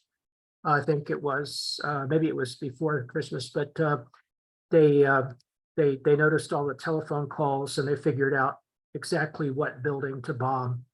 So yeah, these ideas are still alive, that you look for the actual signals on the ground, and the signals on the ground will show you when to move, what to do, when there's an opportunity, and when to beware of an attack and so forth. Like they use David. camouflage. They use camouflage for the trees, and then suddenly the trees will all start shaking. The tanks are about to start rolling. Things like that. Yeah, I think there's an analogy in conducting cyber war that you look for traffic changes, you look for traffic flow, and this is a sign that a clever design is attempting to actually subvert that detectability. But a lot of times, this is how you can find what servers are, providing launch signals for attacks and things like that. I think that that's an excellent analogy, is that sometimes looking for the momentum of something, of a conversation or something along those lines may actually help you detect, whether or not something may occur. And they have a way of also testing a lot of information against what actually has occurred and what people have said, and in seeing the validity of, who may have inside info when an attack may occur. Those would be signals that would actually be able to be identified in modern day warfare. I maybe didn't explain that so clearly, but it's I've seen it done. It's true, Joe. There's always dust in the cyber sphere because there are always attacks on almost any institution. But then you have to see when there seems to be a deliberate shift in the way the attacks are being mounted, and at that point draw conclusions for defensive boundaries in order to protect an institution. You can't actually protect against incoming traffic that's evil, but you can prepare to mitigate the damages of it. Correct. Absolutely. So Aman, please. Yeah, I wanted to give a very concrete example to Jenny's question, and I was starting to type it up and figured, no, everyone benefits from it. Just the quote: "When they provoke a battle afar, they want us to advance." There is a near desperation on Russia's part to get Ukrainian soldiers to make an attack on Russian soil in order to invalidate their sort of argument that we are just defending ourselves. And so there are many attempts to provoke, lure, entice the Ukrainians to actually make an attack that exceeds their boundaries. And that is a very specific, very particular, very concrete example of exactly this tactic of when you are being provoked to attack afar, they want you to advance, probably beyond what would be advisable lines.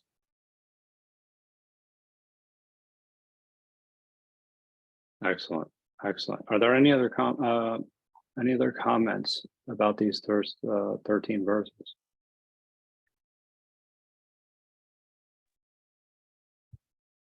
Jenny. Why? Because Putin thinks that everybody has very short memory and doesn't remember who actually started the war. Right, Aman?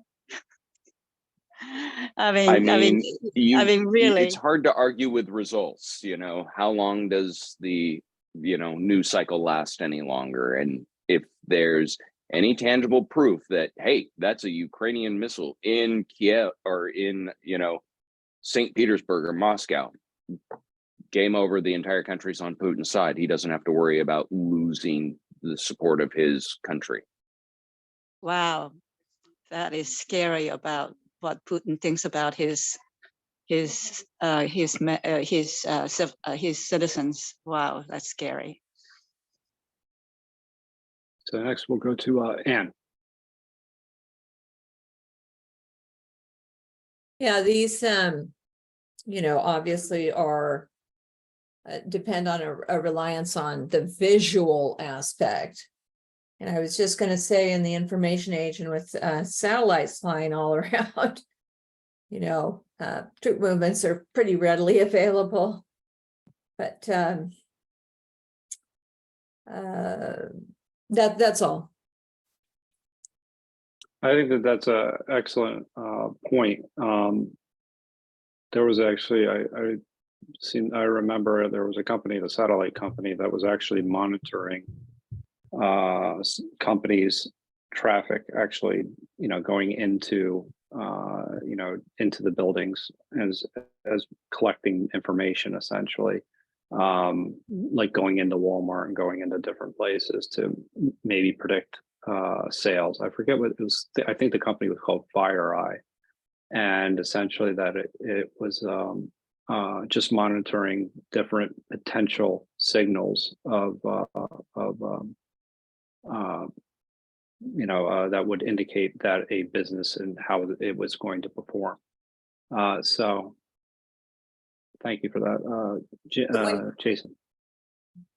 Yeah, we probably have we can end today's a little 10 minutes earlier. For this. Okay.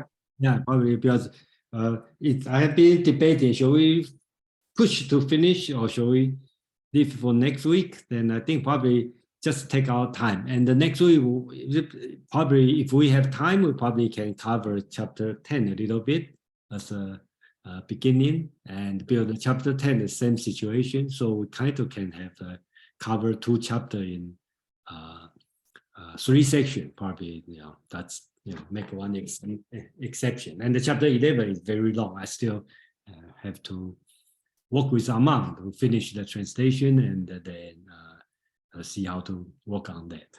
So, and we almost finished this book. I think that's great, and really thank you everyone and here. And then I also like to share a little bit my feeling now, because I find out Armand and I probably doing something very important job, because this book has been very popular by the name. Okay, most of people heard this one, Chinese, non-Chinese, Western, people heard of this. I don't know how many really read it carefully. And unlike other books like Dao De Jing or Zhuangzi or Confucius Analect even mentions, okay, they have the scholar, okay, to study it, and then they write a paper about certain chapter, certain thing, philosophy. This book probably not academical enough, doesn't probably have enough, probably a little bit too vulgar, okay, okay. So probably the scholar doesn't pay much attention on that. So I searched the internet to find out usually just some lousy talk. Sorry, no, should I use the word? Some general opinion, and look at the English translation.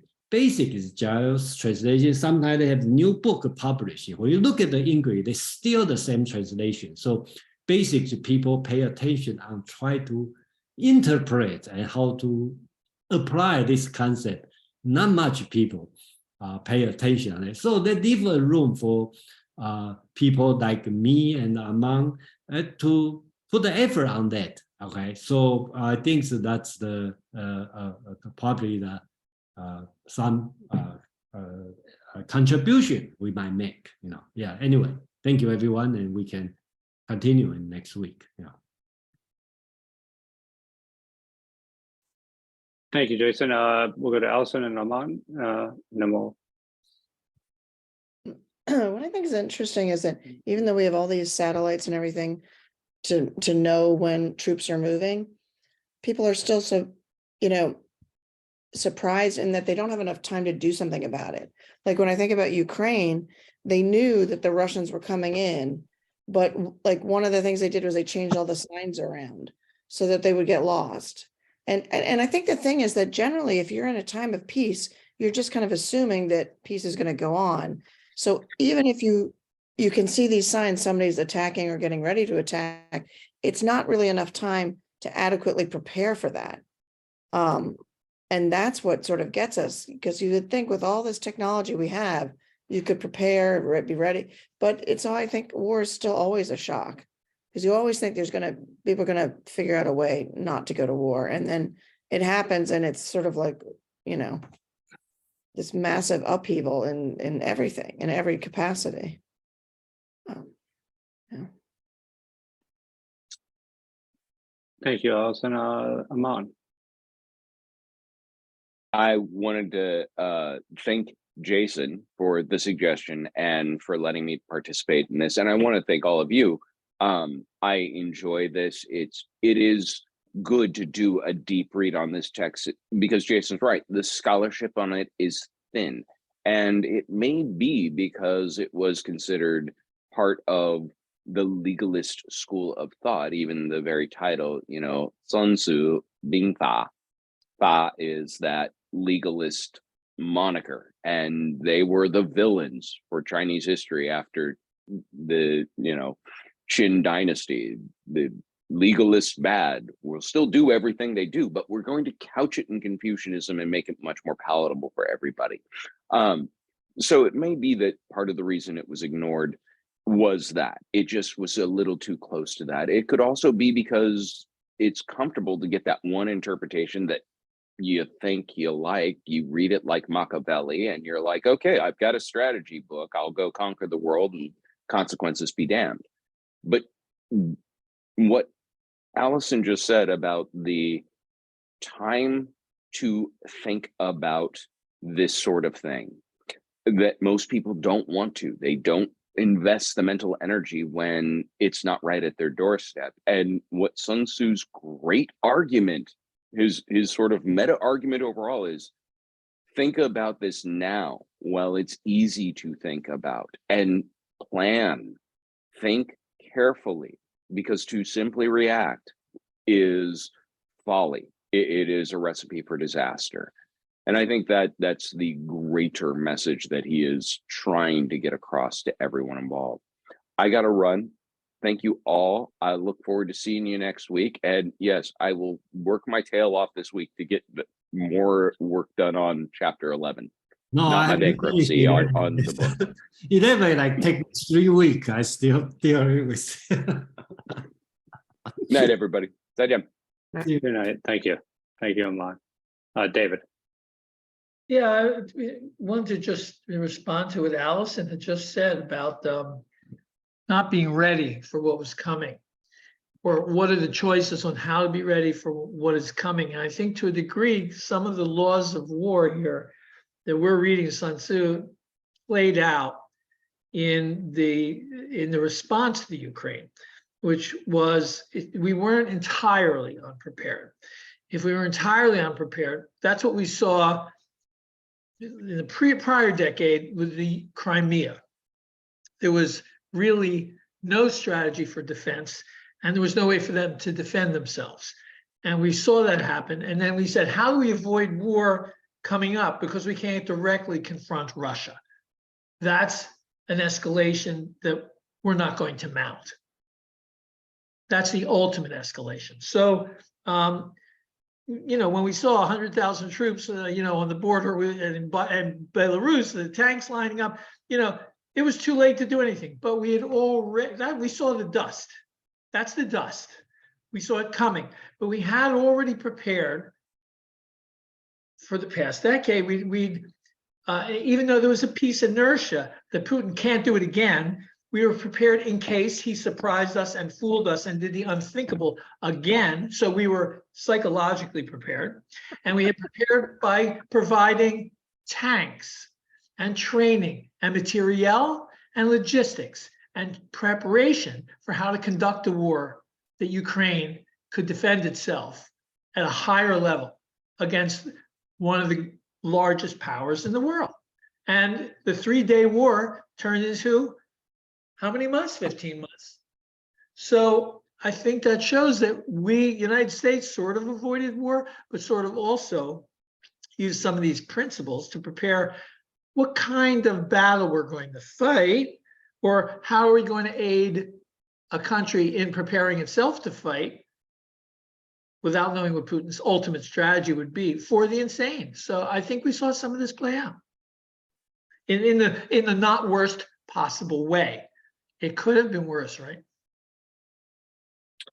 I'd like to actually let Madeline go, but just maybe put the question on the table. When the words are strong and aggressive, they are ready to retreat. I don't know if I necessarily agree with that, but anyway, Madeline. Remember, Putin was not going in. We're just conducting maneuvers. You guys are all paranoid. That was the language, not we're coming in there to beat the crowd. It's true. Yeah, that's, yeah, very good. Madeline. Yeah, so I think one of the take-home lessons is when Birnam Wood is approaching, you know you're in trouble. The other was just, there was someone I knew in New York. He'd be in his late 60s now. He seemed like a total, just regular American guy. His parents were Ukrainian immigrants. And every summer, he went away to a special summer camp, and all the other kids there were children of Ukrainian immigrants. And they trained in like knife craft. They learned how to use guns. They did outdoor survival training. They worked in pairs. They worked solo. They worked in teams. Like at the time, which I heard about this was like back in the 90s after the fall of the Berlin Wall, I thought, oh my God, these poor people, they're living in the past. They're training these kids for something that's never going to happen. But now I'm looking at this chapter thinking, and looking at the, the thing in Ukraine of just like changing the road signs that someone brought up, that they weren't too far off to be putting, I guess I'd say to be putting their effort into the implicit end of things, the preparation in advance. And if it's never needed, fine. But at least everyone will be ready. Thank you, Madeline. Jenny. Yeah, Madeline, they must have known who Putin really was long time ago, didn't they?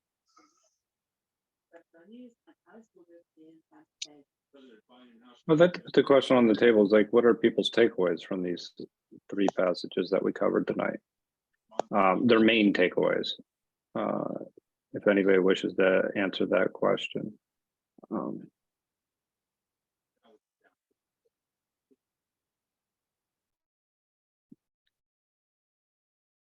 I can start the conversation with that. I mean, essentially related to, go ahead, David. Well, I think we didn't actually cover all the text, right? So, but I think it's been one of the most straightforward things is, Right. The on the ground tactics, what really is an advantage, not working against the force of nature, going uphill against water, and the hazards of the terrain and how many types of terrain were in consideration on a ground on the army. So, it's interesting to see it black and white, this level of manual, as Armand pointed out. So that's what I was getting out of today. Even some of the subtleties of that, you wouldn't think the detection, and where hiding occurs. And it's great. It was a great text. Yeah, I mean, I think the main takeaway for me essentially is kind of enticing the enemy into positions that are actually not advantageous. I think that's really one of the more important lessons that someone can take away from this. The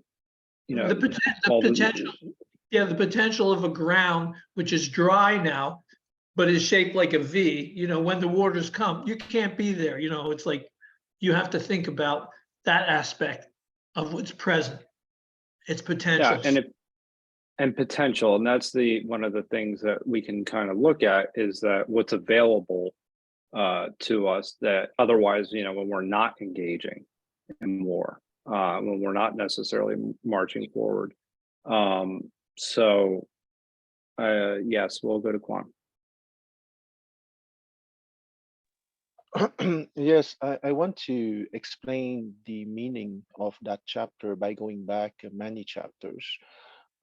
Let's not forget that after the three first chapters dealing with general principles, laying plans, waging war, and attack by stratagem, chapters 4, 5, and 6 are more about exciting the imagination of the officers, okay?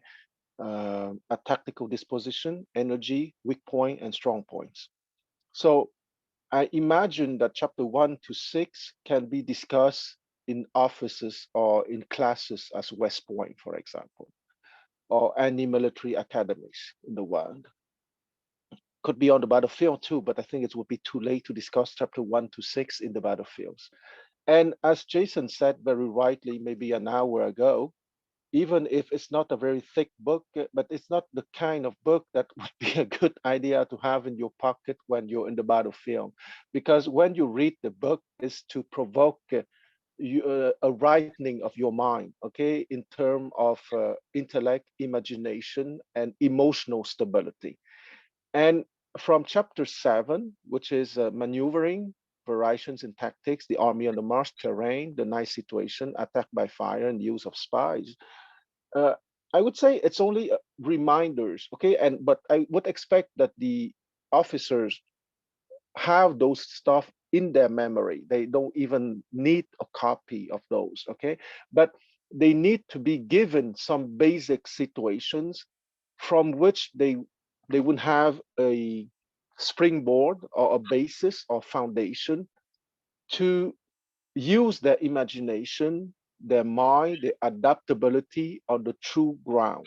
So I would say that from chapter 7, maneuvering, variation in tactics, and the army on the march, they would mention everything that is basic that you need to have in your mind, okay? If you're a true military man, and from that basic foundation, you would be more capable to use your imagination, and that imagination would be created, or would be in active form on a stable emotional basis. And actually, I know that's a very good point. I mean, the idea of how you can actually use some of these once you understand them, as far as, you know, protecting yourself, and looking at signals that may be, you know, giving you signs that enemies approach, and then turn around and start to use those tactics in order to deceive the enemy in certain ways as well, once you know them well enough, so that there's kind of two sides to it. Was that kind of where you were going with that? Yeah, yes. And once again, for me, it's more a philosophical book and a psychological book, because everything that is spun by your imagination depends on your emotional stability. Okay, because let's not forget, once again, the people reading that book were, once I go back at Sun Tzu's time, okay, the people reading that kind of book were young aristocrats having ambitions and wanting to prove themselves to their family, to their state, to their dynasty.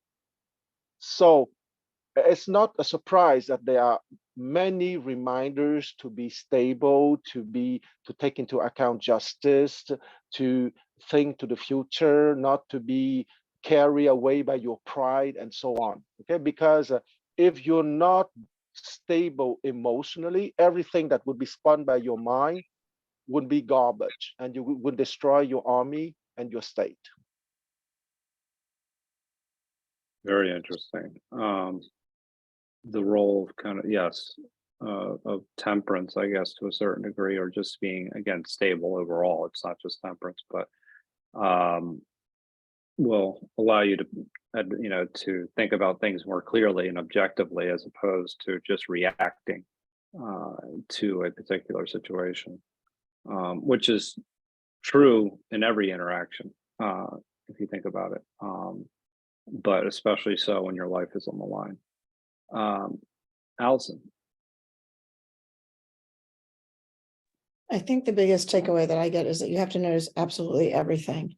And it's like you have to have your radar up so that you're constantly scanning the area, and that you have to trust your gut and your intuition, because nothing is too small and nothing should be not ignored. You know, I think that's, you know, a big one, really. Yeah, actually, I think that that's one of the big takeaways as well for me. And I'm glad you mentioned that, is that there is nothing that you can overlook and more. And so, yes, being mindful of the small things, the little things that may provide you with an advantage, are you know, increasingly like it's essential in order to stay alive. And I think about even the training that certain elites go through. They focus on all the small things that they do, and to ensure that nothing could cause a mishap while executing a mission. but it's a constant routine they build in, and almost their habits are such that everything is second nature. So that but it's really focused on details. So I think that's true for a lot of different areas of life, but especially so when you're executing such a kind of a mission. In the early part of the war in Ukraine, soldiers were posting videos on TikTok, and they finally shut that down because they could locate them. But I remember they were saying things like there were Americans who were not in our military who went over, and then they would post these videos. But it was fascinating to watch. But one of the things they would say, they're like, look at the sky. The sky is doing this. The birds are doing this. Someone's coming from there. We've got to go see, But it was funny. It was like exactly what they said here about when the birds all rise, that that someone's coming. But it's kind of weird. When I read this, I was like, I remember that video so clearly. Yeah, I can't believe that Sun Tzu would be big on TikTok. But they were. There's signals in stupidity. I mean, when you're putting yourself on the internet, hey, here I am. I think. Really? Yeah, you're at a war. Like I'm right here. Yeah, Come and get me. exactly. Hey, look where I am. Like, yes, that might be. Yeah, I'll leave that one alone. Penny.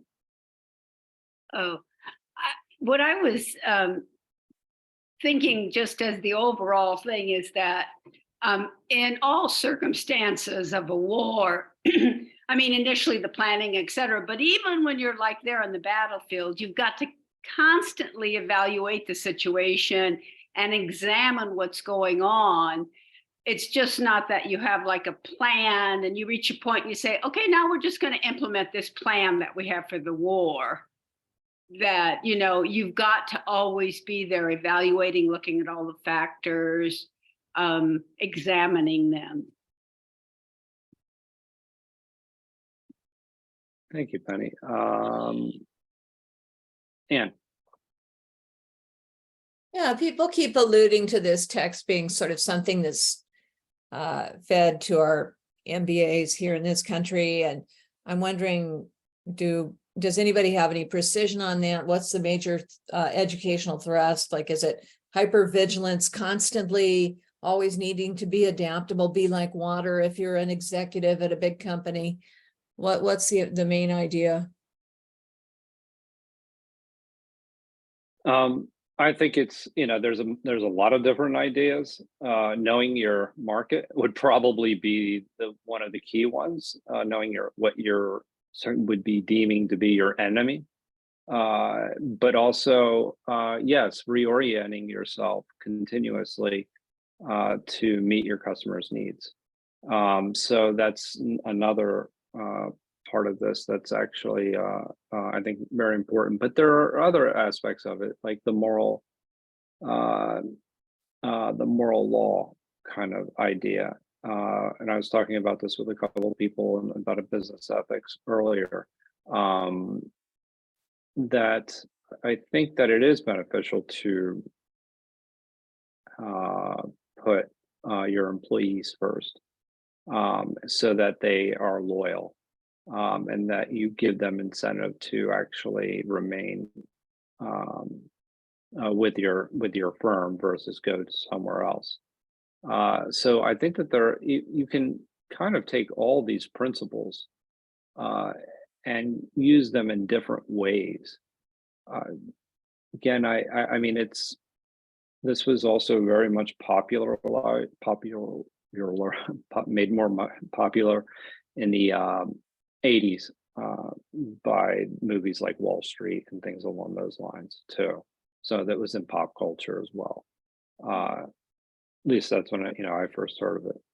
So at a pretty young age.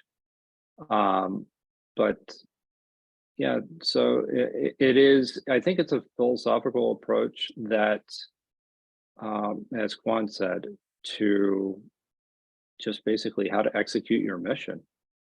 And every company has a mission. So from that perspective, I think that those are some of the most important takeaways. Yeah, I guess I'm just, this is my personal thing that I'm imposing now, but I'm kind of tired of all the surveillance and, being watched and all this kind of crud in our society.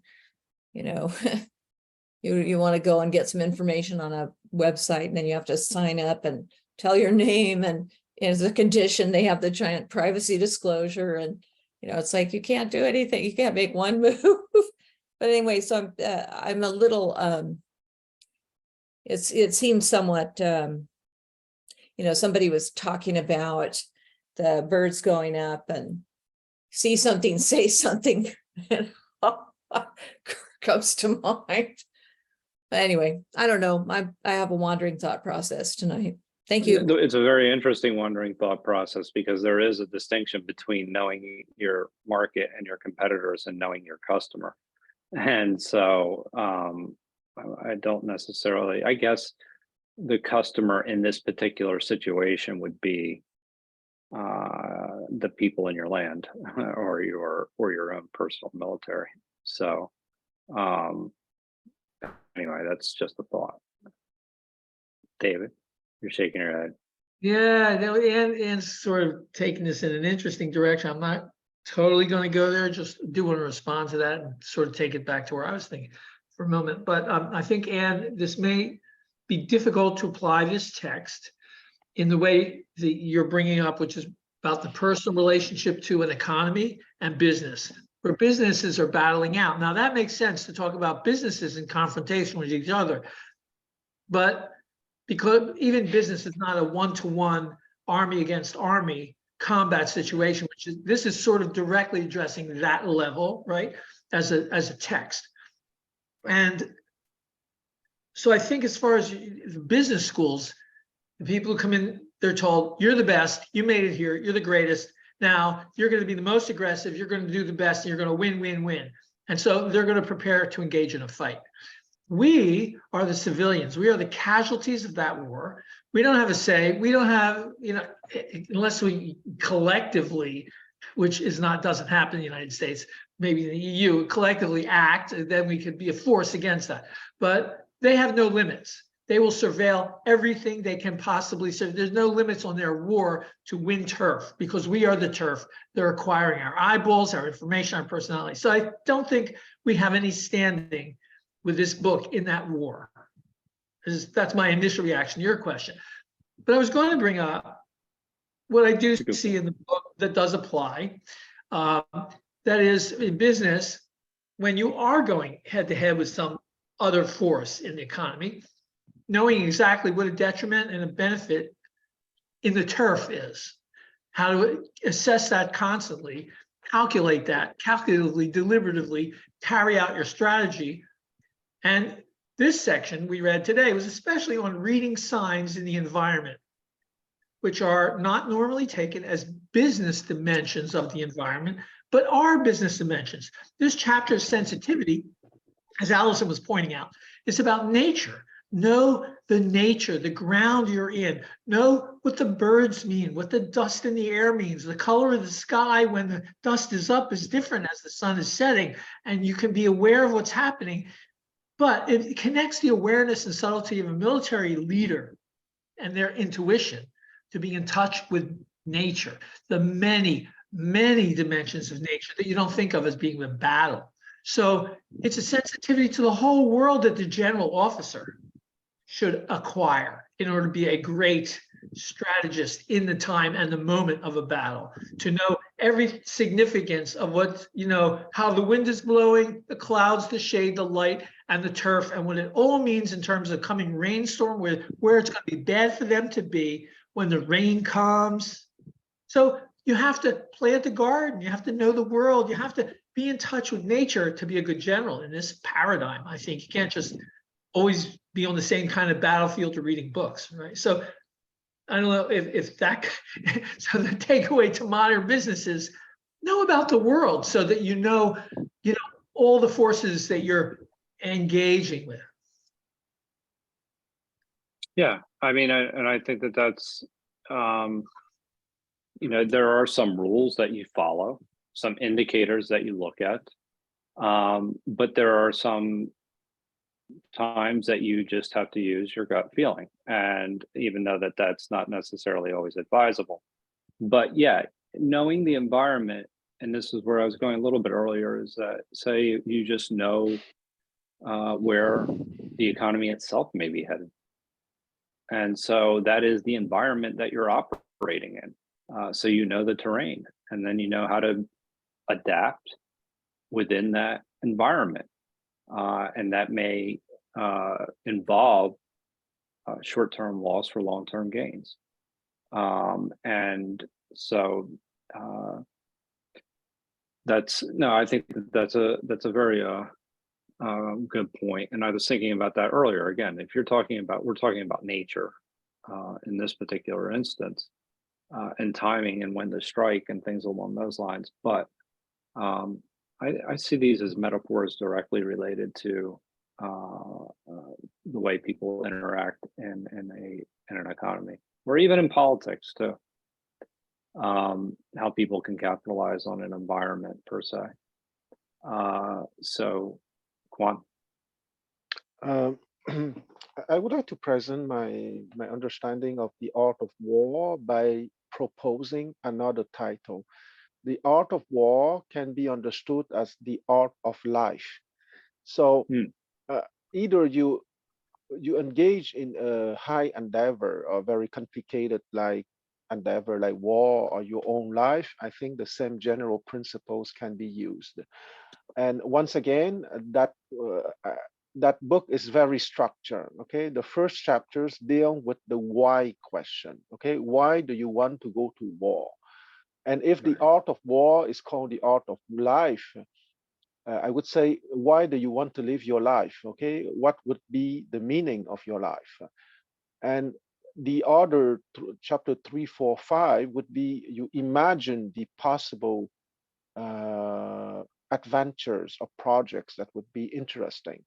And and in those 6 first chapters, you also learn the high principles, but also how to be centered in awareness to see what is present in your emotional state at any moment. Because if it's the art of life, as in this chapter 9 that we are reading tonight, one of the tools is to be capable to read the environment. But the reading of the environment is extremely dependent on your inner emotional state. Because if you are very disturbed inside, you will see nothing, or you will see stuff that your emotional state would direct you to see. So it's the art of war, but if war is the highest or the most complicated endeavor in life, I think it can be called the art of life, which is probably one of the most complicated things too, because even to answer to the first question, why do you want to live your life? Sometimes it's obvious the answer, but sometimes it's not so obvious, or maybe you have to rethink the question at each phase of your life. And when that question is clear, you will enter into the how, the who, the what, the where, and the when much more easier if you have the answer to the why questions for each important phases of your life. I think that's an excellent way of looking at it. I mean, would you consider this almost a philosophy of life? Oh, absolutely. That you could... Because, forgive me, I interrupted you. Please, go right ahead. Okay. I wouldn't present soon on the Mencius, which is a book which is much more on the high level philosophical considerations with the cardinal virtues and so on. But I consider the Sun Tzu as the practical book, which is the exact twin brother of the Mencius. Okay, because as I said, you can know the high principles and so on, but you have to be capable to embody them in specific life situations. Okay, if you're not capable to embody them in specific life situations, you're not a gentleman, you're just an egghead. Okay, an egghead is someone with a head full of concepts, of ideas, and of intellectual speculations. But that egghead is not necessarily capable to embody those high principles in real life situations. And Confucianism, or Rujia, the school of the scholars, has been created at royal courts of the Shang dynasty and keeping on with the Zhou dynasty. And when the Chinese Empire has been created in 221 BCE, Confucianism has been kept as a control legacy of the previous 2000 years. Okay, why? Because at the time, of course, it was more for the nobleman, for the aristocrats, but nowadays we can understand it's for everyone, okay, because everyone's life is worthy to be lived. So at that time, it has that school of the scholar, the Rujia, has been created for making leaders, okay, leaders of high quality, that the Rujia called Sun Tzu, the gentleman, okay, leaders not only eggheads, but having developed their mind, their heart, and their soul. So why Confucius is so loved nowadays in East Asia and in China? Because that guy who was from the small nobility had the generosity to open that teaching for aristocrats to everyone. Okay, so from that time, of course, it took times for every Chinese to understood that deeply. But starting from the time of Confucius, 25, 26 centuries ago, you had a complete change in the direction of Chinese civilization. And I'm a little bit biased toward Chinese civilization, of course, because of my cultural background, I admit. But why China managed to survive till today, and of course, I'm biased by saying that, but I predict a great future for China.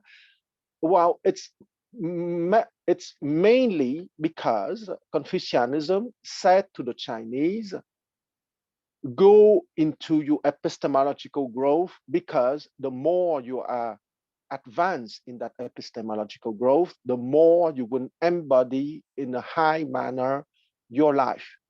And because that has been open to everyone 25, 26 centuries ago, it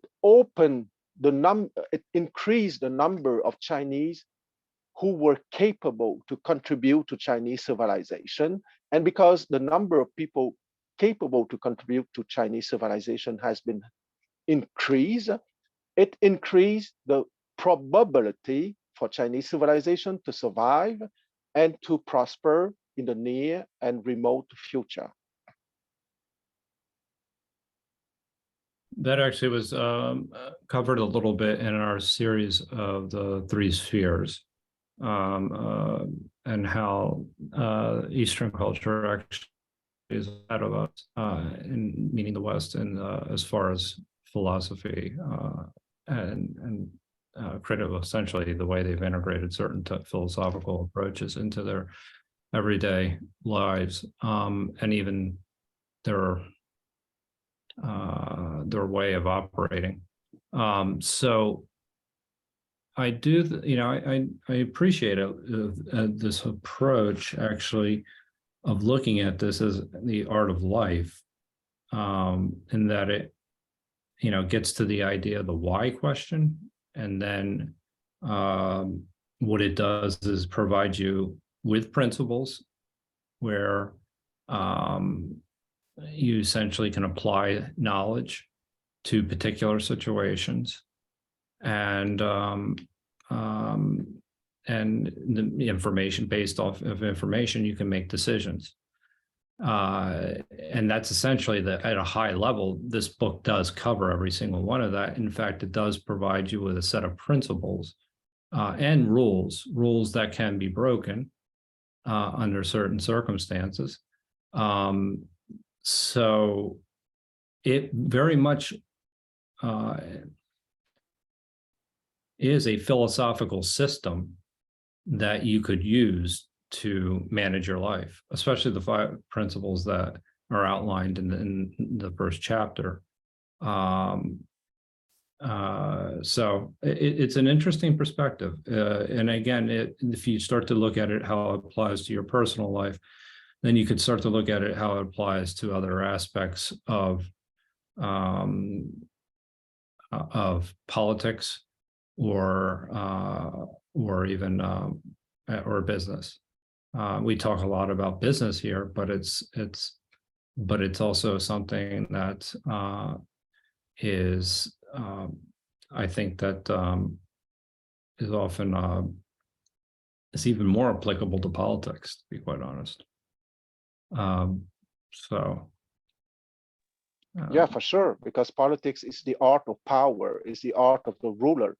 And the more the ruler is of high quality, politics is probably the field of human achievement that has the most impact on everyone. Okay, so if you are capable to make high quality rulers, you will have an impact on the most people on earth. You can be a great musician, you can be a great writer, you can be a great doctor, but you don't have as much impact on your fellow human beings if you're a great politician, a great politics, a great statesman.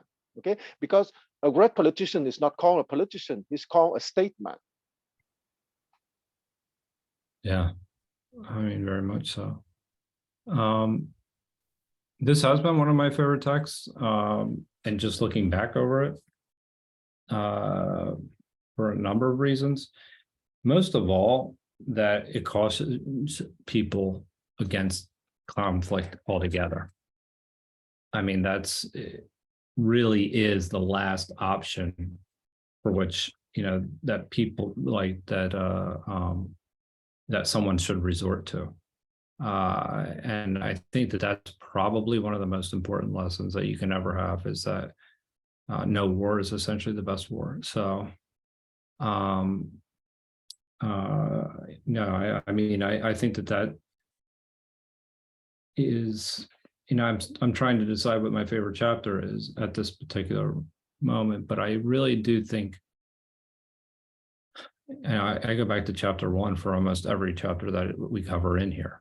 And primarily because, it lays out principles and it lays out rules that actually drive the rest of the book.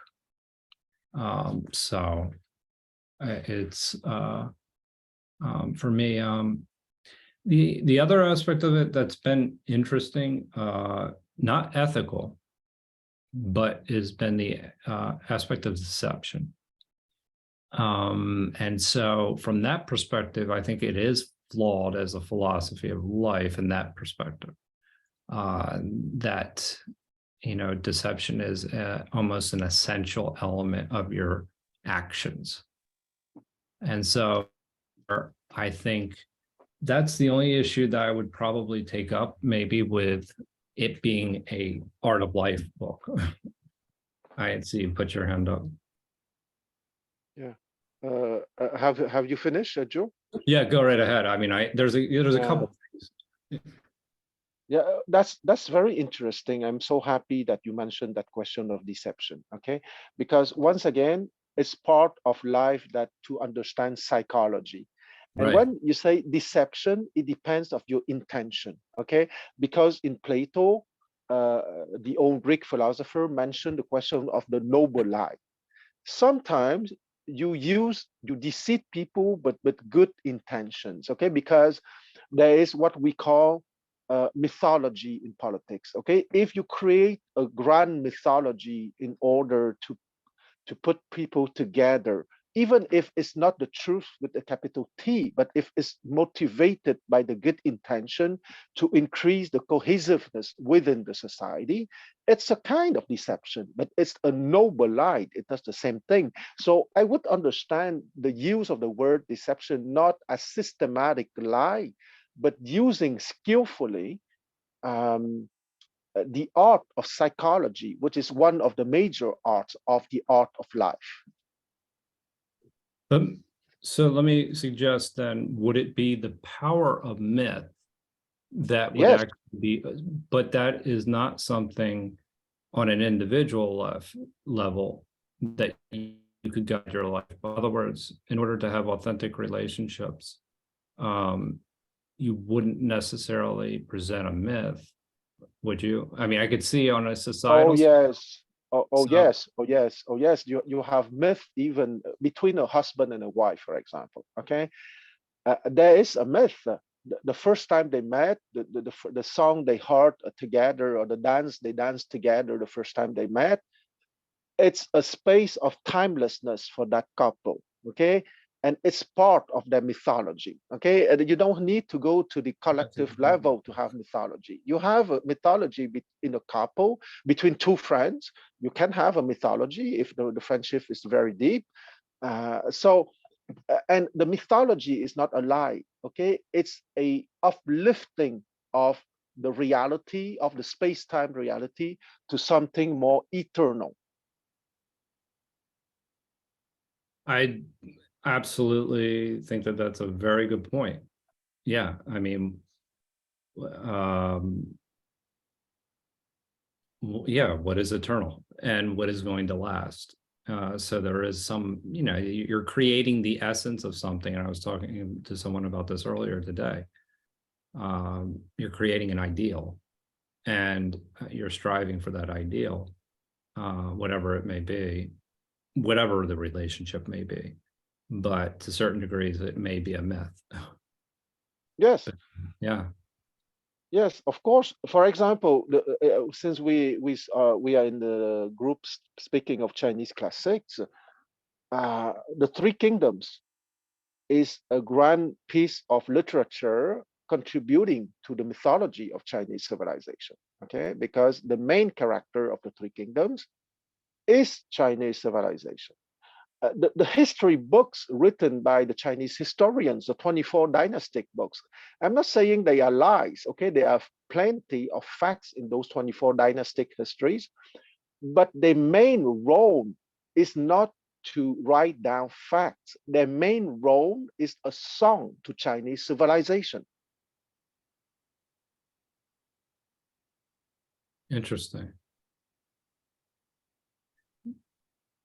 One of the other things that I think, as I look back through some of the things that I've actually learned from this, from a tactical perspective, is anticipating your own personal mistakes. And that can actually be a philosophical approach to your own personal life, right? The more self-knowledge you have, and this is what Sun Tzu talks about even as a military commander, to have self-knowledge of both yourself and your enemy. And so if you have that self-knowledge, you can start to see your own personal weaknesses and where your mistakes are likely to come. And so if you can do that, then you can mitigate the risks associated with those mistakes. And something that I would equate it to maybe with in Stoicism would be premeditation on adversity, so that you are anticipating a set of mistakes, or a scenario, a situation that actually may end up not, something that may occur in a negative fashion.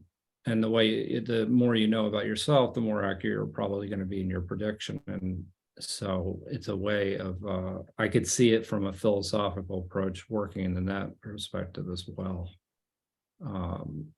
There's a definite element of self-knowledge that is, evident in every chapter. And whether it's about your military circumstances or your situations that you're in, and what your limitations are, and what your abilities are in order to advance. And I think that that's actually, yeah, I mean, I think that you're onto something. This could be I'm still not sold on an art of maybe a philosophy of life just yet, maybe, but I see it, well, I shouldn't say that. I think I see it as a complete system. Put it that way. I do see it as a complete system. Whether it's the virtuous thing to pursue, I don't know. Well, I think that it opens the question is that we as a human species, we evolved from villages to small towns to cities to nation state to empires. Okay, so the nation state and the empires are probably the highest organizational structure that we have nowadays. And the Sun Tzu Fa is a book advising the ruler how to maintain his empire or his nation state or his civilizational state. So the question here, because we are at the nexus of universal history now, we're still at the state of the nation state or of the empire civilizational state, okay? The next step is the global state, okay? But I would like to say that it would take a certain time, maybe in terms of centuries, because I would say that that kind of book is still useful because it gives many philosophical and psychological and practical lessons to go through that transition from the nation state or civilizational state or even empires to something truly global as a human organization. And maybe I'm too pessimistic. It won't be easy.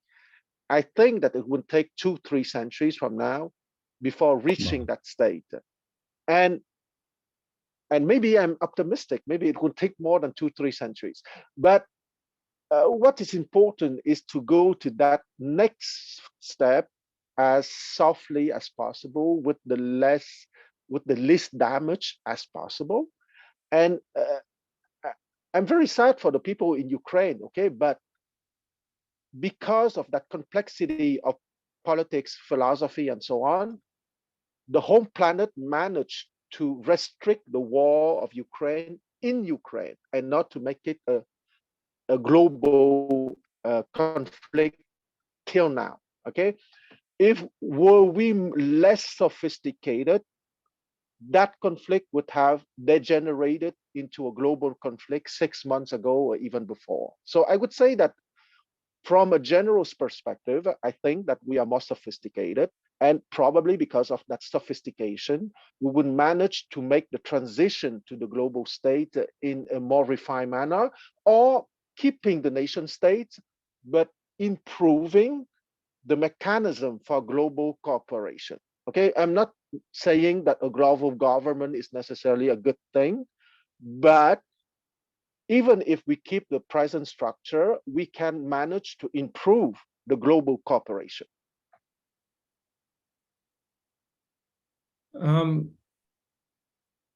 Yeah, no, I mean, I think that there is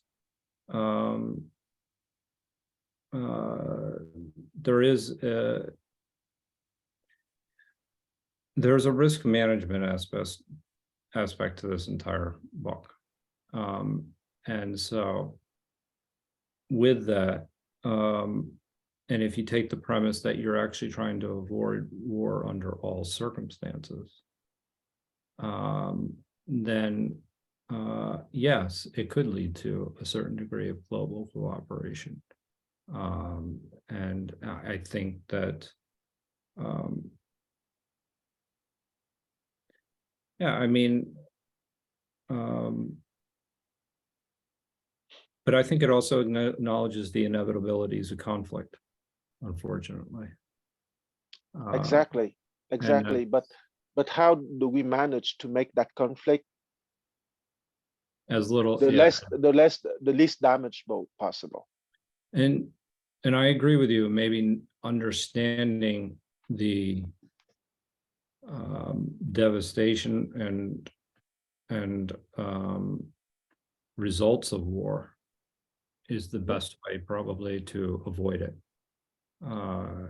You have a deeper understanding as to how it's not necessarily beneficial for either party, unless the other party could, just crush one another group. But ultimately, in the long run, that's not necessarily the approach that actually benefits the most people.